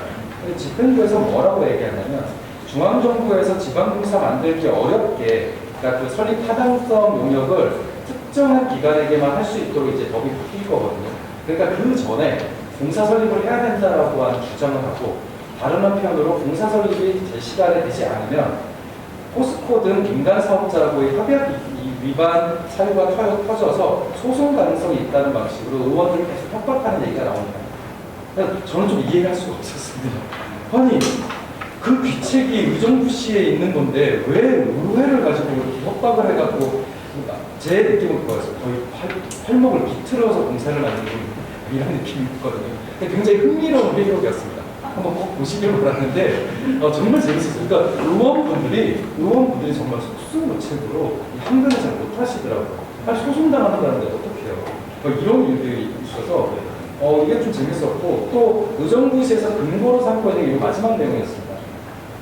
공단을 공사로 전환하는 것과 관련된 유일한 근거가 경기도 내에 있는 공단의 경영수지를 봤더니 마이너스인데 경기도 내에 있는 공사의 경영수지를 봤더니 흑자라고 합니다. 그러니까 기존에 있는 공단을 공사로 바꾸면 경영수지가 개선될 수 있다. 뭐 이런 방식인데 이건 말이 안 되잖아요. 아니 적자였던 공단을 이름표만 공사로 바꾼다고 이게 어떻게 흑자가 됩니까? 그래서 이건 설립 타당성이 있는 거 맞나? 뭐 이런 생각이 들긴 했습니다. 그리고 민간보조 사업이 축소된 거는 좀 심각해 보입니다. 왜 그러냐면 이게 그러니까 그 의정부시와 유사한 그 지방자치단체의 민간 보조금의 규모예요. 한 180억 정도 되잖아요. 근데 의정부시는 엄청나게 줄이고 있는 겁니다. 그러니까 의정부시와 유사한 지방자치단체랑 비교를 하면 거의 4배, 5배 가깝게, 그러니까 5분의 1, 4분의 1 정도 수준밖에 민간보조 사업을 하지 않는 겁니다. 그거는 2020년 혹은 2021년 가장 많이 하던 2022년으로 보더라도 유사한 지방자치단체에 비해서 민간보조금이 크다고 보기가 어렵습니다. 근데 이 민간보조금을 타겟팅했다라고 하는 것은 긴축재정이라는 목표보다는 다른 의도가 있어 보인다라는 생각이 듭니다. 왜냐하면 지출을 줄일 때 큰 거를 줄여서 효과를 더 보려고 하지 조금만 거 줄여갖고 뭐 이렇게 지출을 줄이려고 해요. 그러니까 그거는 당연한 건데 그렇게 너무 이 정도 액수를 줄이는 걸 갖고 생각내기가 좀 이상한 겁니다. 그래서 왜 사이가 안 좋으세요? 라는 질문이 생겼습니다. 왜 의정부시하고 지역의 민간 보조 사업을 하는 민간단체 간에 이렇게 사이가 틀어지셨어요? 라는 생각이 절로 들었습니다. 그렇지 않으면 의정부 성산일동 그 주민자치회 그 지역경제 활성화 국가라고 하는데 거기서 일하는 사람으로서 간단히 말씀드리겠습니다. 시간이 많이 지체돼서 원래 8분 하려고 했는데 5분 이내로 끝내겠습니다. 박수 한번 주세요. 앞에서 그 시시한 연구소나 나라사님 연구소에서 너무 어마무시한 얘기를 했기 때문에 저는 그분들처럼 전문가도 아니고 그 수치를 명확하게 얘기했을 것부터 방향성만 놓고 간단하게 얘기하겠는데 포인트는 아까 시시한 연구소에서는 의정부가 지금 이렇게 재정적으로 어려운 이유가 내적 원인이 있다. 들어보니까 정말 그런 것 같아요. 너무너무 좀 당이 들었는데 저는 이제 그것도 있지만 기본적으로 외적 요인이 있다. 외적 요인이 없을 수 없는 부분이고 그 외적 요인 방향성 다 아시는 건데 한번 간단하게 얘기해보고 그 다음 원인은 선거에 있다. 우리 얘기. 그냥 뭐 선거에 있다라고만 얘기하고 더 이상 말씀드리지 않을게요. 그럼 우리가 다 나중에 좀 판단하시면 되는 거니까 지금 균형에 대한 이야기는 저는 앞에 계신 분들처럼 뭐 회계 전문가가 아니기 때문에 과거에 그냥 뭐 국제투자 업무 외환딜러로서 일을 좀 했어요. 그러니까 업자 용어입니다. 우리는. 그냥 우리 보고 어디다 투자할 것인지 뭐 오늘은 어떤 통화를 살 것인지 뭐 이런 부분들에 천천히 있지 이게 건전하지 않은지 이런 건 모릅니다. 우리는 돈 넣고 돈 먹기만 했던 사람들이라서 이제 그런 부분에서 보면 주입 큰 흐름으로 보면 재정이라고 보면 주입과 누출이 있죠. 주입은 집어넣어서 국민 경제를 돌아가게 만드는 부분이잖아요. 누출은 이렇게 세는 겁니다. 근데 지금 아까 말씀드렸듯이 우리가 지금 세금 얘기가 나왔잖아요. 지금 누출 항목 중에 두 번째 세금이 있는데 세금이 있어야 첫 번째 항목인 정부 지출이 이루어지는 겁니다. 정부 지출과 투자가 이루어지는데 정부 지출은 여러 가지 형태가 있는데 우리가 볼 때 우리 그 업자들 용어로는 정부 지출이 정부 교부금 다 포함되는 거예요. 왜냐하면 그것들이 뭐 인프라로 들어가든 뭐가 됐든 어떤 수요를 진작하는 부분이기 때문에 자 그런데 우리가 지금 거시정책이라는 부분에는 보면 통화정책이 있고 무역정책인데 통화는 어차피 우리가 만든 거 아니잖아요. 한국은행이 하잖아요. 우리가 상권분립, 입법사고 행정 심지어 언론, 금융은 5권 분립이 돼야 된다 그러는데 대한민국은 5위 일체 국가예요. 분리가 되어 있지 않습니다. 뭐 미국하고 다른 거죠. 뭐 각 정부가 하고 싶은 대로 하는 세상이기 때문에 뭐 그런 부분도 있지만 지금 재정정책 분야는 아까 뭐 1980년대 신자유주의 얘기했지만 추경호 재무부 장관이 올 때부터 이미 예측이 됐던 거예요. 강세 정책할 것이다. 부자 강세할 것이다. 그러면 지방 재정은 겁나 어렵겠구나. 이 소득 양극화는 심화되겠구나. 예측이 됐던 겁니다, 이게. 그러다 보니까 이게 좀 제가 잘못되는데 지금 거시 정책은 가끔씩 균형과 불균형을 왔다 갔다 해야 되는데 우리나라는 지금 이 재정 정책을 펼칠 수 없는 구조라는 건 아까도 말씀드렸잖아요. 세금이 뭐 제가 방향만 얘기한다 했잖아요. 어마어마하게 줄어든 상황이기 때문에 이게 정부 지출을 할 수 있는 구조가 전혀 되어 있지 않습니다. 자, 나라가 이렇게 들어가게 되면요. 일단 외국에서 투자가 줄어들게 돼 있어요. 이게 환율을 또 작동합니다. 미국에서 뭐 자이언트 스텝, 빅 스텝 하지 않아도 환율은 뒤집히게 돼 있어요. 이런 구조를 통해서. 그러니까 주입 제어 부족되지, 재원 정책 재원 부족하지, 교부금 감소되지. 우리는 아까 제가 외부 요인이 있다고 했잖아요. 우리가 지금 지방 정부 우리가 자금이 경색될 수밖에 없는데 재정 자립도가 22%인데 복지 비중이 52%. 아까 시시한 연구소분이 말씀하셨잖아요. 이게 원인이 뭔지 모르겠는데 아마 뭐 감세 요인이 되게 많은가 보다. 세금 안 내시는 분들이 여기 뭐 병원 많고 교통 좋으니까 여기 와서 살고 계신 거예요. 그렇다고 제가 뭐 젠트리피케이션 하자는 건 아닌데 그런 원인들이 있는 의정부 도시의 이 접경 지역에 정부에서 그럼 이대로 똑같이 남부랑 똑같은 세금을 주는 게 합당하겠느냐. 다음에는 이런 남부와 북부의 세금 이게 지금 잘 모르는 사람의 아웃라인인지 모르겠지만 이런 걸 주장하는 사람도 나머지 표가 더 많겠네. 아시는 얘기 많습니다. 이건 뭐 오늘 같은 날 한번 신나게 떠들어나 보는 거죠. 억울한 부분으로. 제가 이제 주민자치에게 본격적으로 들어올게요. 이렇게 줄이다 보니까 주민자치에서 어떤 일이 있었냐면 작년에 주민자치 예산이라고 해서 우리한테 700만 원짜리 예산이 주민잔치가 주민축제를 하라고 예산이 들어갔는데 올해 갑자기 또 와가지고 246만 원 갖고 오라는 거예요. 저는 작년에 사람들을 미리 맞춰야 되니까 다 짜놨죠. 선수 기용을 다 해놨어요. 얼마 줄게까지. 그 다음에 부스 전부 다 맞춰놨는데 줄이면 돼. 줄일 수 있지만 동네에서 이게 줄자다. 여태까지 그래도 약속을 굉장히 중요시 했는데 아니 이게 뭐 그래서 지키기로 했어요. 그래서 그 다음부터 어떻게 했냐면 사람들 찾아다니면서 삥을 뜯었다고.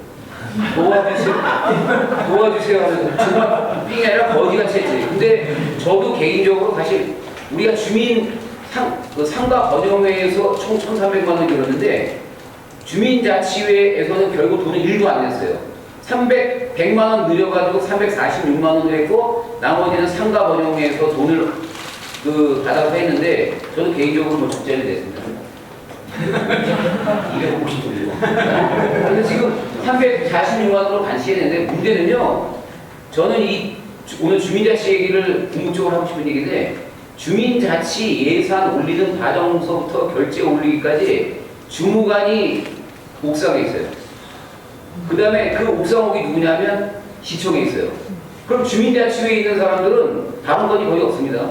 기본적으로 왜? 저기서 결제를 하니까. 그래서 제가 맨날 주장하는 게 이거예요.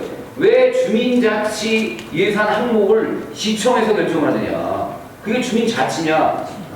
이게 주민자조지. 주민들은 주민자치는 자괴감을 느끼는 거예요. 그래서 총액 예산을 정해놓으면 그 안에서 어떤 항목을 할지는 주민자치회가 자치적으로 결정을 해야 주민자치회 신용이라도 내지. 이게 무슨 주민자치회냐라는 얘기를 지속적으로 하는데 기본적으로 돈도 없는 데다가 더 억울하면 자주권도 없어. 그러니까 주민자치회가 이도 아니라는 거죠. 그러니까 이런 일련의 흐름 속에서 사실 풀뿌리 민주주의라는 주민자치가 이렇게 이런 방향으로 흘러가다 보니까 제가 개인적으로 어떤 방향성에서 어떤 생각을 했느냐 하면 기본적으로 우리가 대통령 한 명이 바뀐다고 해서 나라가 바뀌잖아요. 안 바뀌게 했는데 바뀌는데 제가 대통령이 기본적으로 그 사람이 순간적으로 치는 드립 때문에 나라가 이렇게 되잖아요. 공약에 나와 있습니다.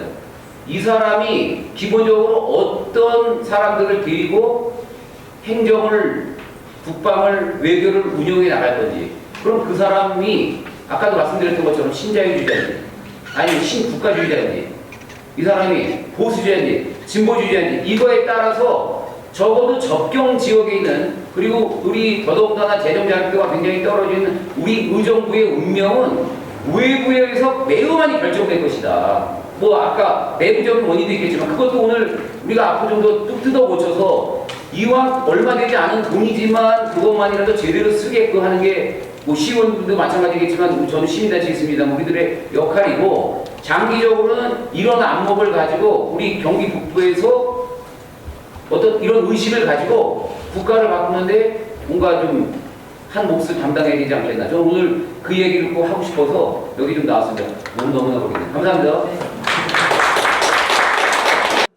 제가 오늘 사실 이게 좀 부끄럽게 이렇게 한 장짜리로 했는데 이건 저의 잘못이라기보다는 제가 땜빵으로 3일 전에 여기를 만나가지고 봐주시면 될 것 같고요. 간단히 말씀드리면 일단 전제로 저도 깔아야 될 게 제가 뭐 재정 전문가나 이런 사람도 아니고 사실은 저도 네트워크, 그러니까 학교 운영위원회 네트워크를 하기 전에는 이 재정에 대해서 별로 사실 관심도 별로 없었습니다.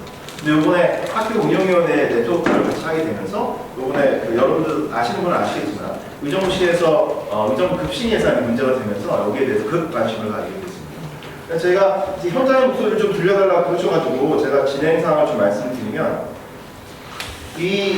지금 저희가 무상급식이 이루어지고 있는데 의정부 교육청과 경기도 교육청과 의정부시에서 급식 예산 중에서 인건비를 가져서 이제 다투고 있는 상황이거든요. 이 진행 상황 잠깐 설명을 드리면 경기도 교육청은 그러니까 작년에 의정부시에 학교 급식 지원 예산 149억을 요청을 했습니다. 그리고 경기도 교육청의 주장에 따르면 사전 협의에 대해서 이거 사전 협의를 했다는 입장이고 의정부시는 사전 협의를 안 했다는 입장입니다. 일반적으로 했다는 입장이고요. 근데 이거 기본적으로는 지금까지 한 140억 정도를 다 편성을 해왔습니다. 의정부시에서. 근데 여기까지는 괜찮은데 의정부시에서 재정이 안 좋으니까 우리는 처음에 75억을 편성하겠다. 그 다음에 좀 더 해가지고 120억까지 편성을 하겠는데 나머지 29억은 절대 못하겠다라고 얘기를 했습니다. 그런데 그 과정에서 경기도 교육감과 의정부 시장이 연담을 해갖고 29억을 경감하도록 구두 약속을 했다라고 주장하는 것이 의정부시고요. 의정부 교육청은 그런 얘기를 뭐 했는지 모르겠으나 뭐 근거자는 없다라고 얘기를 하고 있습니다. 네. 그래서 결국은 문제는 뭐냐면 인건비, 즉 급식 예산에 들어가는 인건비 29억을 가지고 29억을 누가 분담하느냐를 놓고서는 의정부시는 우리는 절대로 못하고 이거는 범죄 근거가 없다고 주장하고 있는 거고 경기도 교육청은 지금까지 140억, 148억 이렇게 다 해왔는데 왜 올해만 못하냐고 주장하고 있는 겁니다. 사실 저는 이걸 가지고 이해가 안 가거든요. 왜 20억을 가지고 이 무상급식이라는 어마어마한 주제에 대해서 문제입니다. 근데 오늘 실시한 연구소 발표를 듣고서 이해가 갔습니다. 이 소소한 거에 목숨을 거는구나. 네. 하여튼 그랬고요. 그래서 문제점은 저희가 생각하는 문제점은 뭐냐면 의정부시는 그 경기도 교육청과 갈등을 빚을 수 있습니다. 29억을 뭐 아낄 수 있으면 좋죠. 교육청에서 돈을 더 받아낼 수 있으면 좋은데 이것이 사실은 설명이 제대로 안 돼가지고 학교 운영위원회에서 무슨 일이 생기냐면은 이거를 의정부시의 공식 입장은 뭐냐면 이거는 의정부시가 낼 돈이 아니다 29억. 경기도 교육청은 이거는 교육청이 낼 돈이 아니다. 그럼 뭐냐? 모르겠다. 나중에 가면은 이거 안 내게 되면은 모르겠다는 거고 그러면 이거를 그 법률을 찾아보니까 학부모나 학교 예산으로 낼 수 있다라고 되어 있더라. 라고 딱까지가 의정부시에서 얘기한 거였습니다. 학교 현장에서 어떤 일이 벌어지냐면 이게 학교 운영위원회를 했을 때 그러면 이거를 29억을 학교 예산으로 할 수도 있으니 그러면 평소에 우리가 학교 예산, 교육 예산으로 쓰고 있는 걸 좀 줄여놨다가 나중에 이게 빵꾸가 나면 우리가 메꿔야 됩니다라는 게 운영위원회 안건으로 올라오기 시작했습니다. 네. 이게 두 가지 문제인데 제가 보기에 의정부시가 두 가지 문제인데 하나는 29억을 가지고 소소하게 29억을 가지고 치킨 게임을 벌이는 것 자체가 하나가 문제고 두 번째는 그거를 이런 방법 설명을 안 해서 학교 현장에서 어마어마하게 혼란이 일어나는 29억 가지고 이런 거를 방치했다라고 하는 게 문제고 그다음 심지어는 이게 의정부시의 이 문제가 매스컴을 2번인가 3번인가 타면서 학부모들 사이에 불안감이 팽배했거든요. 그거 아무도 안 준다 그래갖고 근데 여기서 대해서도 소통이 전혀 없어요. 네, 그래가지고 사실은 이거는 위의 문제들은 고스란히 시의회의 문제이기도 합니다. 이거를 우리가 그 의정부 학교 운영위원회 네트워크가 모여가지고 저희가 이런 상황은 도저히 안 되겠다 싶어서 저희가 시장 면담을 요청을 해서 시장한테 갔더니 그제서야 시장님께서 그런 일은 없을 거라고 뭐 말씀하셨는데 그런데 그 전에 말 설명을 했어야지 이게 좀 상황이 줄어드는데 그 전에 설명 안 했다. 그래서 이게 그 자체도 20법을 가지고 치킨 게임을 벌인 것 자체도 문제고 이거를 학부모들, 학교 현장과 전원 소통을 안 했다.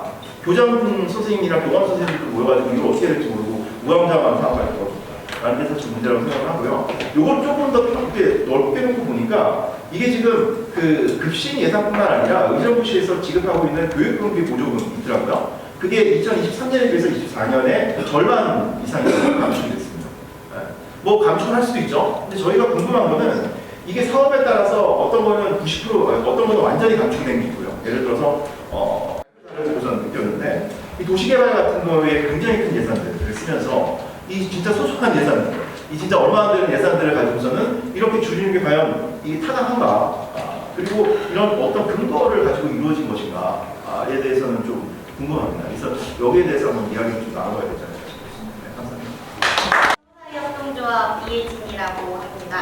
일단 소부사리협동조합을 모르시는 분들도 계실 것 같아서 조금 먼저 소개를 드리자면 우리가 자란 곳을 우리가 살아갈 곳으로라는 모토로 2017년 9월에 설립을 해서 올해는 7년 차에 접어들었고요. 지금은 우리가 머무는 곳을 우리가 살아갈 곳으로라는 슬로건을 가지고 의정부시가 조금 더 재밌는 동네가 되길 바라는 마음으로 함께 지역을 디자인하고 있는 청년 생산자 조직입니다. 저는 의정부 공실학교, 지금은 경기 이룸학교라고 불리고 있는 곳에서 청소년기를 온전히 다 보냈고요. 성인을 딱 앞두는 시점에 이제 같이 활동했던 언니 오빠들 그리고 친구들이랑 청년협동조합을 만들어서 지금까지 활동을 하고 있습니다.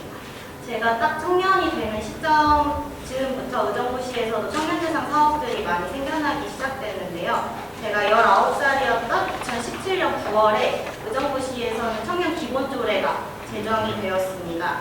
그리고 그 이후에 교육청소년과의 청년 전담팀이 처음으로 생겼고 이제 의정부시 청년들을 대변해서 정책 제안 활동을 할 수 있는 의정부시 청년협의체가 그때 새로 만들게 되어서 1기, 2기를 진행하고 지금 제3기까지 운영이 되고 있는 상황입니다.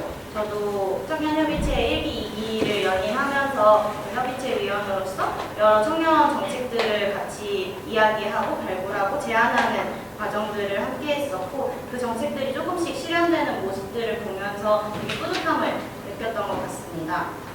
그리고 특히 작년부터는 좀 시에서 청년대상 사업들이 확실히 많아졌다라는 걸 조금 체감할 수 있었는데요. 그와 더불어서 이제 지역에 또 다른 활동들을 같이 할 수 있는 청년 기획자 동료들도 많이 생기는 시기였습니다.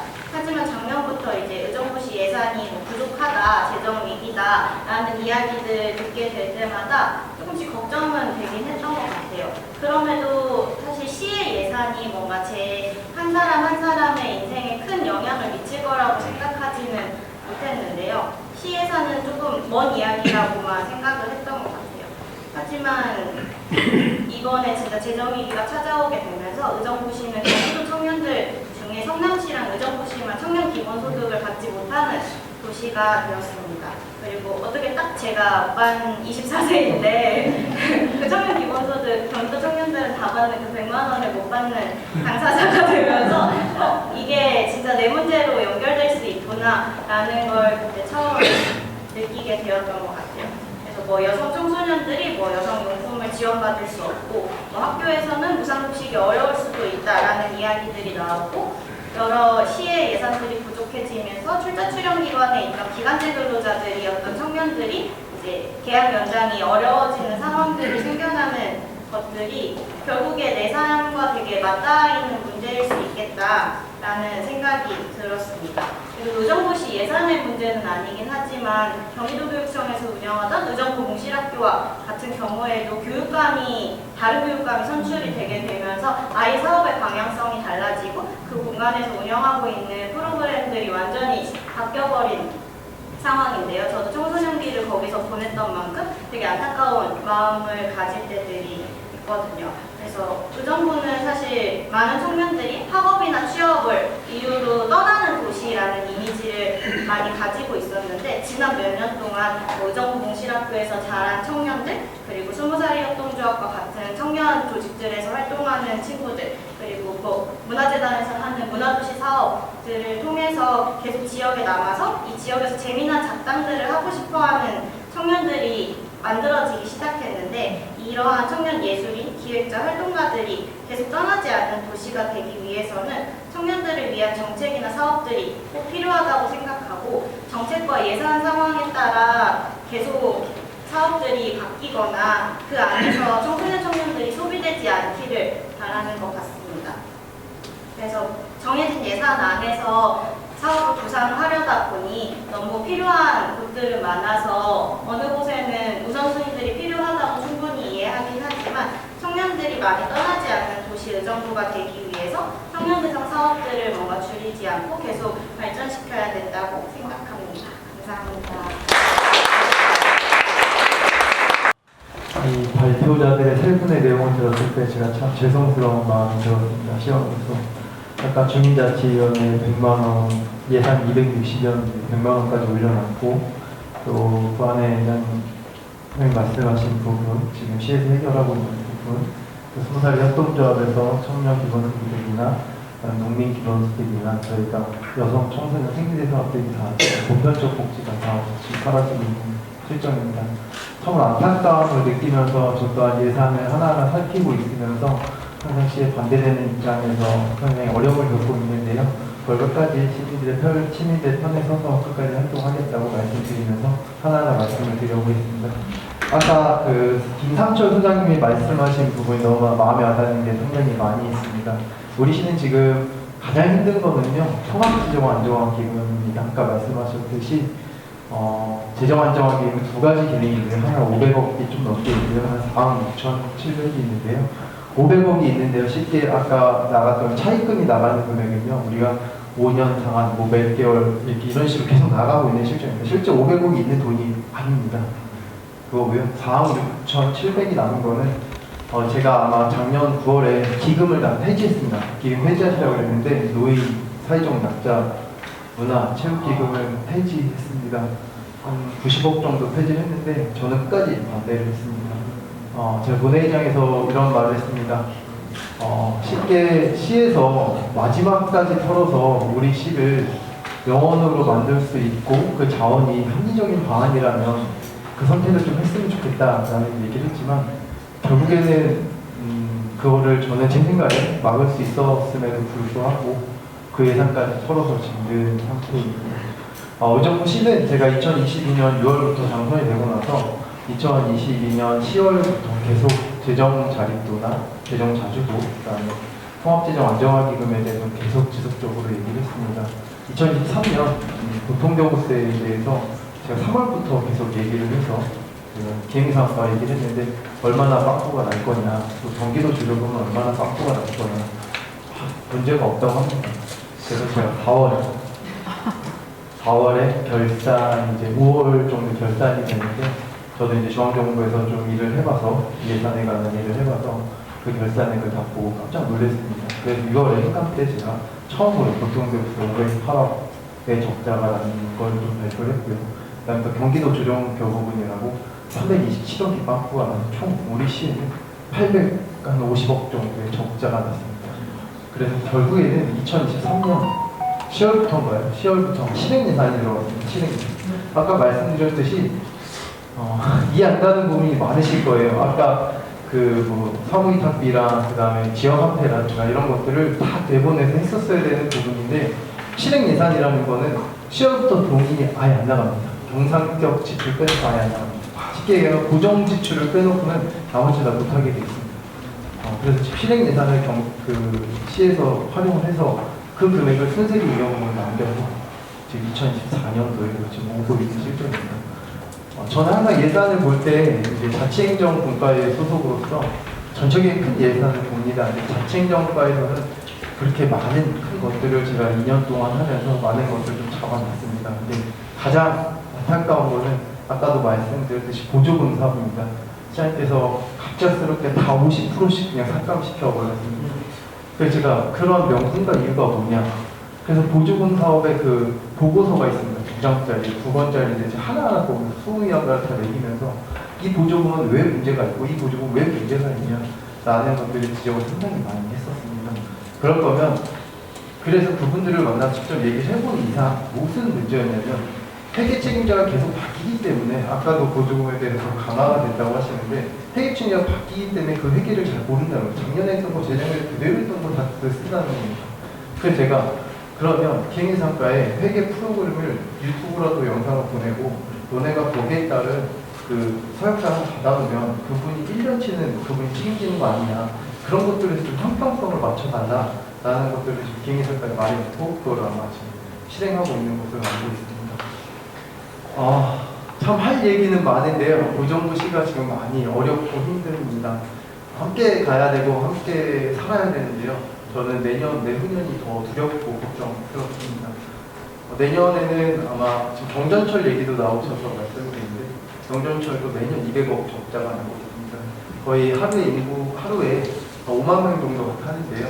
저희 시가 가장 문제가 65세 이상 인구가 지금 현재 8만 5천이 넘어가고 있는 실정이고요.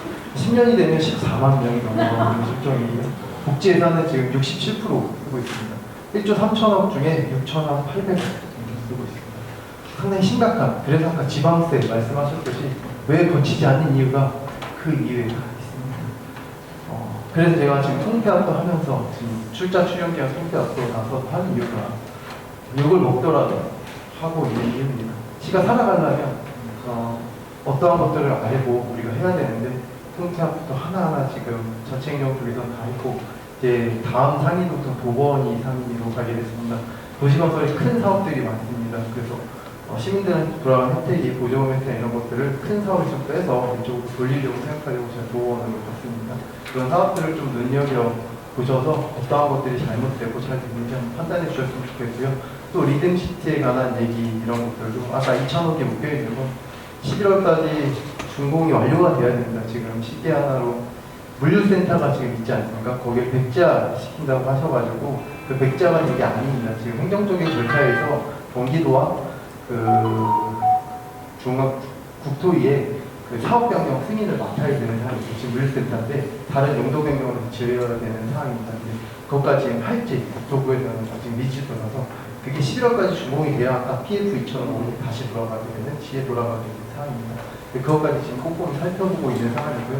아까 선생님께서 말씀하신 그 29억에 대해서는 너무 걱정 안 하셔도 될 것 같습니다. 저희가 7월, 제가 2월달까지 이것 때문에 많이 민원을 받았고요. 이 부분에 있어서 120억으로 저희가 이제 확정을 지었습니다. 1차 추경 때 확정을 졌고 29억을 받고 작년에 이제 쉽게 얘기하면 사무이탈 관리가 경기도 교육청으로 다 모든 권한이 넘어갔습니다. 사무이탈 관리라 그래서 조례상. 그래서 지금 우리가 할 수 있는 것들의 조례가 아무것도 없습니다. 쉽게 얘기하면 저희가 학교밖 청소년센터에 지원해 줄 수 있는 거, 그 다음에 학교밖 시설이라든가 비인가 대안학교라든가 지원해 줄 수 있는 것들이 예전에는 계약직 선생님들이라 지원이 가능했습니다. 근데 요즘은 다 무기계약직을 바꿔놨습니다.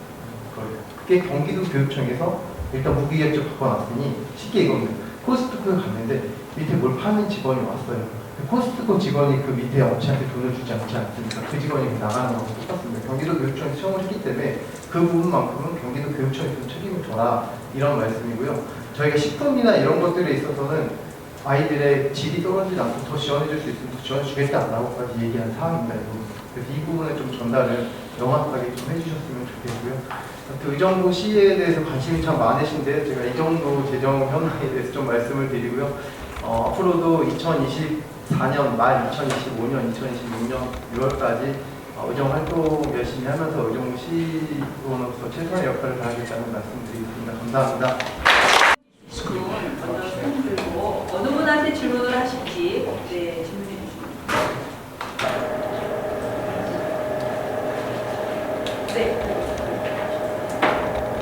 저는 조 의원님한테 좀 제안을 주시고 저도 이제 의정부의 먹거리한테 처음 통주라 이정부 통주라 연합 회장이기 때문에 계속 시에서 민간보조금 다 축소됐잖아요. 예를 들면 먹거리 같은 경우 정말 기본권적인 요구인데 그 노숙인들에게 도시락 만들어서 갖다 주는 사업들이라든가 이런 소소한 예산들을 다 매칭 사업을 없애버렸고 경기비 지원 사업 이런 것도 다 없애버리고 사회적 경제 예산도 다 많이 줄여버리고 그래서 우리가 의정부 시민으로서 살아가면서 최소한의 그 생존에 필요한 기본적인 사항들을 수요가 이런 상황들이 반복돼서 너무 답답해갖고 이제 이런 토론회가 좀 필요하다고 제안을 했는데 오늘 이제 뭐 워낙 발표가 충격적이긴 한데 저는 이제 의정부에서 경전철 200억 마이너스 이걸 어떻게 할 거냐 이거가 되게 근원적인 문제인 것 같아요. 예산에 있어서. 근데 이 부분은 계속 이미 그 경전철 민간투자 사업은 실패한 게 이제 증명이 됐고 그걸로 이제 빚을 떠안아놓고 해마다 지금 많은 빚을 갚아야 하는데 이것을 언제까지 감수를 할 건가. 이 해법을 시민들하고 좀 같이 찾아야 되지 않을까. 이제는 다 까놓고 그래서 예를 들어서 진짜 뭐 그 시민 공무원을 이런 거를 해야 되는 거 아닌가. 우리가 앞으로 몇천억을 다 갚아야 될 텐데 매년 200억 적자가 나는 이 경전철 적자를 다른 복지 예산들 다 줄여가면서 내야 할 것인지 현재 상태에서 이 부분을 의정부시 전체 시민들의 공론화나 의견들을 모아나가면서 방법을 좀 찾아보자 같이. 그거를 그 시의원님께서 좀 만들어가 주시고 그런 토론회든 공론화든 하고 그 해법들을 정말 현실적으로 좀 만들어서 지자체에 계속 제안하고 이렇게 하시면 어떨까. 네, 그거를 좀 제안을 드립니다. 제가 좀 말씀드릴게요. 지금 시에서 아까 3천억 정도는 소송이 지금 진행 중에 있습니다. 아직 근데 이제 그 돈은 좀 마련이 약간 되어 있고요. 지금 운영비에 있어서 200억이 매년 적자입니다. 그래서 인구를 좀 분석을 해서 60분 이상 타는데 저희가 하루에 한 5만 5천 명 이상 타면 그게 수치 분석이 나오는데 5만 5천 명 타면 딱 나오는데 그 중에 3분의 1이 65세 이상 그냥 무료로 타고 다니면서 그래서 제가 일주일 동안 다녔는데 타고 다니면서 온양온천까지 가시더라고요. 그래서 이렇게 오시더라고요. 그래서 지금 거기에 대한 해결책들을 하나 좀 나와야 될 것 같고요. 또 하나는 이제 국비로 해서 경전철을 좀 올려야 되는 사항이 이제 용인시하고 그다음에 이제 김해시나 이런 것들을 좀 해서 국비로 만들어서 국비 예산 좀 받아야 되는 부분인데 이건 지금 중앙정부에서는 상당히 힘들 것 같고요. 저희 시에 지금 매년 나가는 200억의 이 적자에 대해서 지금 노인 인구에 대해서 얼마나 비중을 줄일까 지금 이런 고민을 좀 하고 있는 상태입니다. 그 다음에 아까 말씀하신 부분처럼 공론화 과정이 필요하면 저희도 의회에서도 또한 시민들과 함께 하겠다고 약속드리겠고요. 또 아까 말씀드린 그 사회적 협동조합이나 이런 부분에 다 듣고 있습니다. 참 마음이 아픈 거는 그런 가장 힘없고 가장 약한 데 꽂히는 것들이 가장 마음이 아픕니다. 근데 제가 그런 것들을 살리지 못하는 건 참 죄송스럽게 생각하지만 내년에는 그리고 좀 이런 부분들을 살려낼 수 있도록 최선의 노력을 다하겠다는 생각입니다. 조수일 의원님께서 답변을 앞으로 이제 시민과의 어떤 대화라든가 소통을 계속 하시면서 의정을 강화시켰다고 말씀을 해주신 거로 네. 그렇습니다. 다음 또 질문하실 분. 네. 저는 조금 다른 얘기를 한번 해야 될 것 같아요. 어느 분한테 질문하실 건가요? 질문만 간단히. 예, 질문을 간단히 해주세요.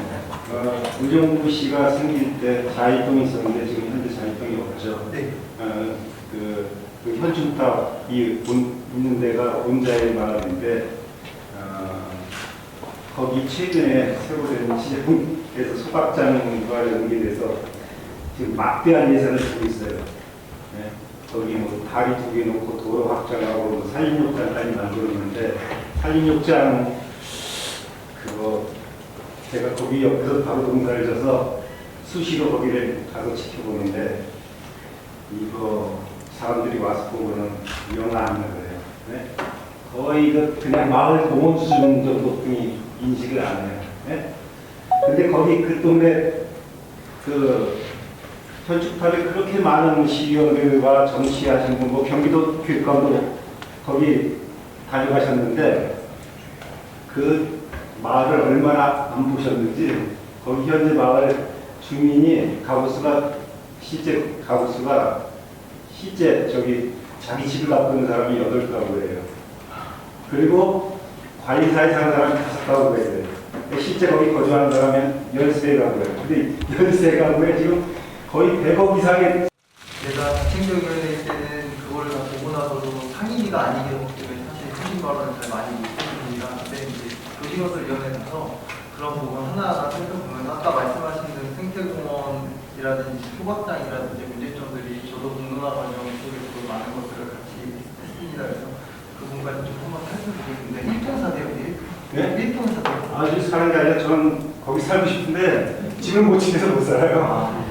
그리고 실은 우리가 이제 그 미국 같은 경우는 우리나라보다 그 적자 재정 GDP 대비 그 적자 비율이 훨씬 크거든요. 거의 한 6% 가까이 되는 걸로 알고 있는데 우리나라가 한 3.몇% 정도 되고. 근데 제가 이제 그거에 대해서 좀 궁금했었어요. 과거에 한 20여 년 전부터. 미국은 왜 도대체 이 재정 적자에 대해서 떨지 않느냐. 근데 이제 궁금했는데 이걸 다 풀려줄 사람이 없는데 제가 이제 들은 얘기는 뭐냐면 우리 업자끼리 뭐냐 추측이죠. 어차피 이게 지금 금액은 굉장히 간단하니까, 그러니까 금액은 정해져 있으니까 빚을 내면 2,000억이면 2,000억 간단하니까 세월이 지나고 나면 인플레이션 효과에 의해서 그 금액은 우상 줄어든다. 그러니까 결국은 금전으로 한가한 적자에 대해서는 그렇게 쫄 게 없기 때문에 마구 지출하는 거예요. 물론 이 외상이라면 양재물도 먹긴 하겠지만 그런 부분에 있어서 우리나라는 지금 너무너무 이 적자 재정에 대해서 벌벌 떠는 게 아니냐 뭐 이런 생각을 좀 하고 있는데 과연 진짜 제가 아까 말씀드렸던 그런 게 맞는 건지 정말 인플레 효과 때문에 이 노미널 어마운트는 크지만 실질적으로는 그걸 다 디플레이트하고 나면 얼마 안 된다라는 거 그게 합당한 건지 두 번째는 우리나라는 그럼 뭐 때문에 이렇게 벌벌 떠는 건지 선거 때문에 그런 건지 그런 부분은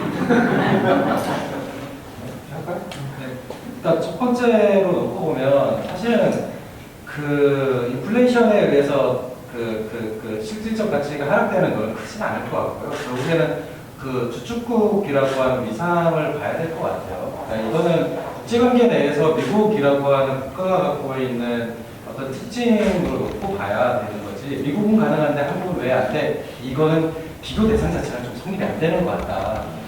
라고 하는 거고. 근데 그럼에도 불구하고 저는 개인적으로는 재정 부채와 관련돼서는 조금 더 관용적인 표현이긴 합니다. 그러니까 그게 무슨 말이냐면 속성 자체는 이렇게 되는 거거든요. 이를테면 민간 경제가 존재하죠. 그리고 민간 경제에서 만들어진 조세에 의해서 재정이 주게 되는 거란 말이죠. 근데 만약에 재정이 일시적으로라도 부채를 통해서 민간 경제에 투입시키는 재정 지출을 늘리게 되면 사실은 민간 경제에 돌아가는 전체 유동량 자체가 그러니까 경제활동 자체를 촉진시킬 수 있는 효과가 있습니다. 그러니까 즉 생산적 활동으로 이어질 수 있는 게 이제 재정 지출의 효과일 수 있기 때문에 결국 부채 자체라기보다는 어떤 재정 지출을 위해서 부채를 활용하느냐에 대한 게 훨씬 더 중요한 문제인 것 같아요. 그래서 이거는 부채가 좋냐 나쁘냐라고 하는 납작하게 갈 문제가 아니고요. 부채를 감수하면서도 우리가 어떤 부분에 재정 지출을 더 할 거냐라고 하는 사회적 합의하고 그다음에 이후에 그런 재정 지출을 관리할 수 있는 시스템이 뭐냐 이제 이렇게 좀 접근을 해야 될 문제인 것 같습니다. 그래서 일단 첫 번째는 주축국이라고 하는 특징에서 미국이랑 비교는 하지 않는 것 같습니다. 그리고 두 번째는 부채 자체에 대해서 배관시하거나 혹은 부채 자체가 무조건 긍정적인 건 아닌 것 같다. 이건 재정 지출의 성격하고 좀 비교를 해서 봐야 될 것 같다는 거고 마지막으로 왜 한국은 근데 이 재정 지출 특히 부채 기반한 재정 지출에 대한 부정적인 인식이 많냐는 거는 그것 때문에 사고가 많이 터져서 그렇습니다.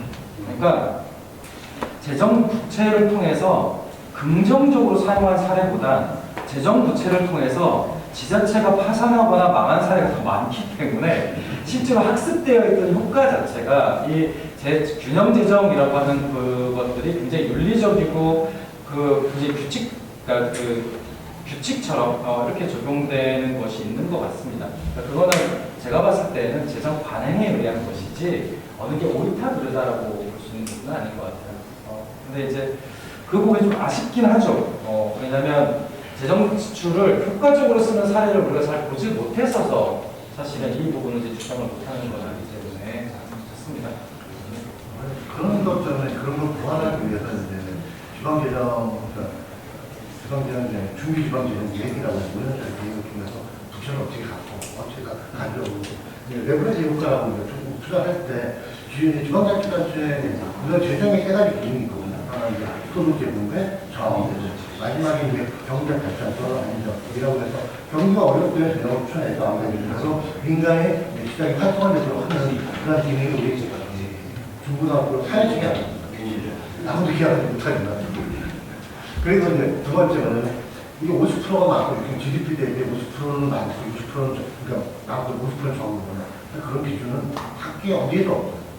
그거는 그 나라가 가지고 있는 경제적 구조의 틀 내에서 이해를 해야 되는 거지. 50%가 지금 재정 규칙 법제화해서 50%는 넘어가기는 어떻게 하겠다. 저는 그거는 그냥 이미지 정치적 효과를 누리는 거지 실제 그게 가능하지 않다. 우리나라가 추가경영 예산은 중중앙정부가 추가경영 예산할 때 세 가지 의미 있거든요. 세 가지 경제입니다. 하나는 전쟁, 하나는 재난, 하나는 고용 경제입니다. 세 번째 이유 때문에 매번 싸웁니다. 이 추경 요건에 만나거든요. 그것도 재정규칙 만들어놓으면 또 그럴 거예요. 이 재정규칙에 예외 조항이 들어가느냐 안 들어가느냐 가지고 계속 호법으로 싸울 거거든요. 그래서 그런 부분에 대한 것들이 좀 우리가 아까 얘기했던 오늘 한 주에 떨림이 없이 그 시기 제가 예를 하나 들면 많이 들었을 거예요. 2000년, 2021년도, 22년도에 코로나 때 정부가 재정 지출을 많이 해줬잖아요. 지원을 해줬잖아요. 전 세계에서 우리나라가 거의 하위권에 들어가요. 다른 우리나라는 빚을 내라고 했잖아요. 지금 이제 가계부채 문제가 뭐냐면 그 당시에 그러니까 2000년, 2021년도 상반기까지 가계부채 기업부채가 올라가 금리를 인상시키니까 개인들이 죽어나는 거예요. 자영업자들. 이런 그건 한국은행에서 나왔던 자료예요. 2021년 12월 달에 나온 자료에 그렇게 그렇게 나와 있어요. 제가 만든 자료예요. 그래서 그런 특징이 좀 우리나라가 있는 거예요. 그래서 진짜 겁내는 건 그럴 수 있어요.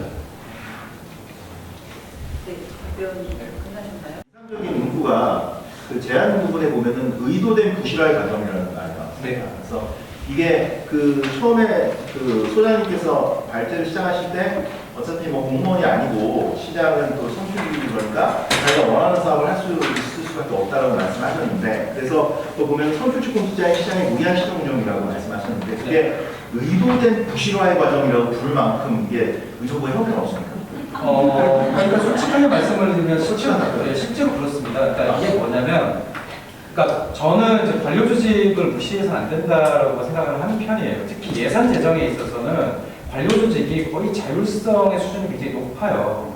왜냐하면 선출직은 잘 몰라도 관료들은 그걸 설득할 수 있거든요. 아, 시장님 이러다 우리 망합니다. 이거 해서는 안 됩니다라고 얘기할 수 있고 실제로 그렇게 맞기도 해요. 어느 지역에서는. 그래서 예산 재정 부분에서는 이 관료 조직들의 파워가 굉장히 센 게 일반적인데 현재 재정의 운영 현황을 보면 이거를 전문화된 관료들이 이렇게 운영을 한다고가 잘 이해가 되지 않아요. 특히 예산 편성과 관련돼서 이렇게 부용이 되는 거는 저는 이해를 할 수가 없거든요. 왜냐면 사업부서 공무원들은 집행률이 낮으면 부서 평가할 때 낮은 점수를 받기 때문에 부서 성과급이나 이런 데 다 영향을 받아서 집행률 관리를 되게 열심히 한단 말이죠. 근데 이런 방식으로 이렇게 운영이 되는 게 잘 이해가 되지 않으니까 결국에는 어떤 생각을 하게 되냐면 그냥 위에서 꽂아내려나 보다. 그러니까 부서나 내지 이런 데 다 눌러서 위에서 이거 하고 이거 하고 이거 하고 이거 해 라고 이렇게 꽂아 누르고 있나 보다 느낌을 받는 거죠. 그러니까 이거는 결국 되게 의도됐다라고 볼 수밖에 없는 게 실제 이 관료 조직의 최소한의 합리성도 오해하는 방식으로 지금 사업들이 만들어지고 있을 가능성이 있는 것 같아서 그 표현을 씁니다. 그거에 제가 지금 사진영장 거기 같은 경우도 부실화를 표현할 수 있을 만큼 엉망진창이라는 얘기 같은데 죄송하지만 여기 지금 의정시에서 안 나와 계시니까 사실은 그럼 조세일 의원님께 나와 계시는 책임을 묻는 게 아니고 정말 순수하게 정말 궁금해서 그래요. 그러니까 이런 표현이 맞을 만큼 이 의정부시의 이 예산 운영이 지금 몇 가지 이제 사례를 말씀하셨는데 그러니까 구용률이나 뭐 예를 들어 이런 것들을 말씀하셨는데 사실 뭐 근거들이 보이거든요. 거기에 대해서 혹시 시의 입장을 대변해 주셔도 좋고 네, 궁금합니다. 사장이 바뀐 것 같아요. 궁금해요. 실행 예산. 네. 제가 2022년도 계속 얘기를 했던 부분인데 시가 이렇게 되기까지는 상당한 시일이 걸립니다. 한 6, 7년 정도 걸렸을 거예요. 그래서 제가 8년부터 제가 그때부터 쭉 얘기를 했는데 뭐 전임 시장님도 있겠지만 지금 현 시장님이 알고서도 지금 취하고 있는 행태들이 자신의 사업들을 리들리는 부분도 문제가 상당히 있거든요. 그리고 또 가장 큰 거는 공무원분들의 진급에 있어서 진급을 하려고 이제 CCC 하다가 이제 나중에 터지니까 어쩔 수 없이 이제 얘기할 수밖에 없는 입장이 이제 제가 오는 거를 통해서는 어떻게든 하니까 그 전부터는 저는 실무자들이랑 얘기를 하면 사실 7급, 8급 이렇게 실무자들이랑 거의 다 얘기를 하면 제가 실무자의 입장에서 많이 얘기해서 실무자들 생각을 녹여내서 제가 올라가서 이렇게 하는 건데 과장급들 이상 계시면 이제 예전에 해왔던 관행들이 있습니다. 그런 것들이 이렇게 하면 되겠지, 이렇게 하면 되겠지. 아까 말씀하셨듯이 쓴세계형 남아서 매번 우리신 어찌됐든 적장 안 나니까 가겠어 라고 했는데 이번 연도에 이제 거의 8,900억을 못 구하고니까 이제 쇼크가 온 거죠. 그러면서 이제 통화 완료가 됐으니까 그런 부분에서 의정부 시가 조금 반감한 거는 사실이고요. 그 다음에 지금부터라도 좀 잘 잡아서 한 2, 3년 정도 안에 빨리 좀 일어났으면 좋겠다는 생각입니다. 사실 어떻게 해결할 것을 얘기한 것들은 내 손도 내 손가락도 잘릴 수 있다는 가정. 모든 여자는 자기가 하고 있는 사업이 제일 중요하고 이건 깎으면 안 된다고 하는 그건 이제 자기분의 이기주의가 있거든요. 근데 그건 어쩔 수 없어요. 하지만 내가 깎을 때 최대한 타당성 있게 이유가 선정할 수 있도록 그래야 되고 저는 마지막으로 말씀드리면 예산은 결국 개춘간에 대리가 산물이다. 싸워서 이겨야지 뺏는 거지 가만히 있으면 다 할 게 없다. 이 말씀입니다. 저는 예산이나 재정을 분석하고 또 지역에서 감시하시는 분들에게 그런 얘기를 좀 드리는데요. 우리가 예산이나 재정을 보는 가장 궁극적인 목적이 뭐겠습니까? 라고 했을 때 결국에 우리가 운영할 수 있다는 가정하에서 성립이 되어야 한다라고 생각해요. 그러니까 어쨌든 재정이라고 하는 건 시민들의 기여를 통해서 만들어진 공공재거든요. 근데 그거를 맡겨놓고 잘 운영해 라고 하는 역할을 할 수도 있지만 사실은 민주주의의 극단으로 가게 되면 그러니까 가장 이상적인 형태로 가게 되면 여기 있는 시민들도 그 재정을 운영할 수 있는 역량이 있어야 된다고 저는 생각을 해요. 그러니까 그런 부분에서 늘 이 질문을 빼놓지 않으셨으면 좋겠는데 여러분들이라면 어떻게 운영할 거냐라고 하는 그 단계까지 예산 재정에 대한 관심을 좀 밀어붙여줬으면 좋겠다. 그러니까 너네 잘못하고 있어, 잘하고 있어 이게 아니고 여러분들이라면 그럼 어떻게 할 거냐 라고 하는 방식에 조금 더 한 걸음 더 나아가는 자치와 관련된 고민들로 나아가 주셨으면 좋겠다. 그 이야기를 드리고 싶습니다. 결국 이건 지역 문제이기 때문에 그렇게 가야 될 것 같습니다. 저도 비슷한 얘기 하나 말씀드리고 마무리할 텐데 주민자치와 관련된 얘기. 저는 1999년 그 뉴딜 정책 자체에 대한 평가가 굉장히 많이 엇갈리는데 그건 결국 시대가 말한다고 생각을 합니다. 그래서 이 재정 지출에 관련된 것도 이게 승수 효과가 있고 레버리지 효과가 있고 없고는 그 당시의 경제 상황이 어떻게 되어 있느냐에 절대적으로 의존한다고 생각을 하는데 그런 정책을 펼침에 있어서의 어떤 핵심 담당자가 과연 시장과 혹은 견제하는 시의원이 정부여야 되겠는가? 만약에 그랬다라면 경전철이나 아니면 이 고산동에서 벌어지는 이런 일들이 생겼을까라는 이런 의구심을 굉장히 많이 갖고 있기 때문에 오늘과 같은 강연 굉장히 중요하고 이렇게 외부 전문가들 자주 모셔서 의정부의 문제를 다룰 수 있고 의정부의 미래를 준비할 수 있는 이런 오늘 같은 자리가 앞으로 자주 열렸으면 좋겠다라는 희망을 말씀드리면서 마무리하겠습니다. 저도 사실 예산이 적어지고 있다고 재정위기가 온다 이런 이야기들을 그냥 기사에서만 접하고 되게 먼 이야기라고 생각하고 있었는데 오늘 좀 구체적인 설명들을 들을 수 있어서 좋은 기회였고요. 소부사리협동조와 또 민간 영역에서 계속 청년들을 위해서 할 수 있는 것들을 지금까지 해왔고 앞으로도 해나갈 예정이어서 많은 응원 부탁드리겠습니다. 예, 오늘 아까 말씀드린 땜빵으로 와서 정말 많이 배웠습니다. 사실 저희는 이제 학부모회나 학교 운영위원회나 교육에 대해서 주로 관심을 가졌는데 결국은 교육에 대해서 관심을 갖다 보니까 결국 교육도 예산이더라고요. 네, 예산인데 지금까지는 그 예산에 대해서 별로 크게 신경을 못 쓰고 앞으로는 이후로 다른 것들에 대해서 교육에 대해서만 좀 관심을 쓴다고 그랬는데 앞으로 더 많이 교육 예산에 대해서 더 많이 신경을 쓰고 저희들 이제 각 학교에 있는 학부모나 학교 운영위원회 그리고 학부모 위원들이 조금 더 신경을 쓰고 같이 이야기할 수 있는 자리를 마련하려고 했습니다. 이런 자리를 만들어주신 모범의 분들과 감사하게 말씀드리고요. 2026년 6월까지 임기입니다. 그때까지 최선의 노력을 다해가지고 감사합니다.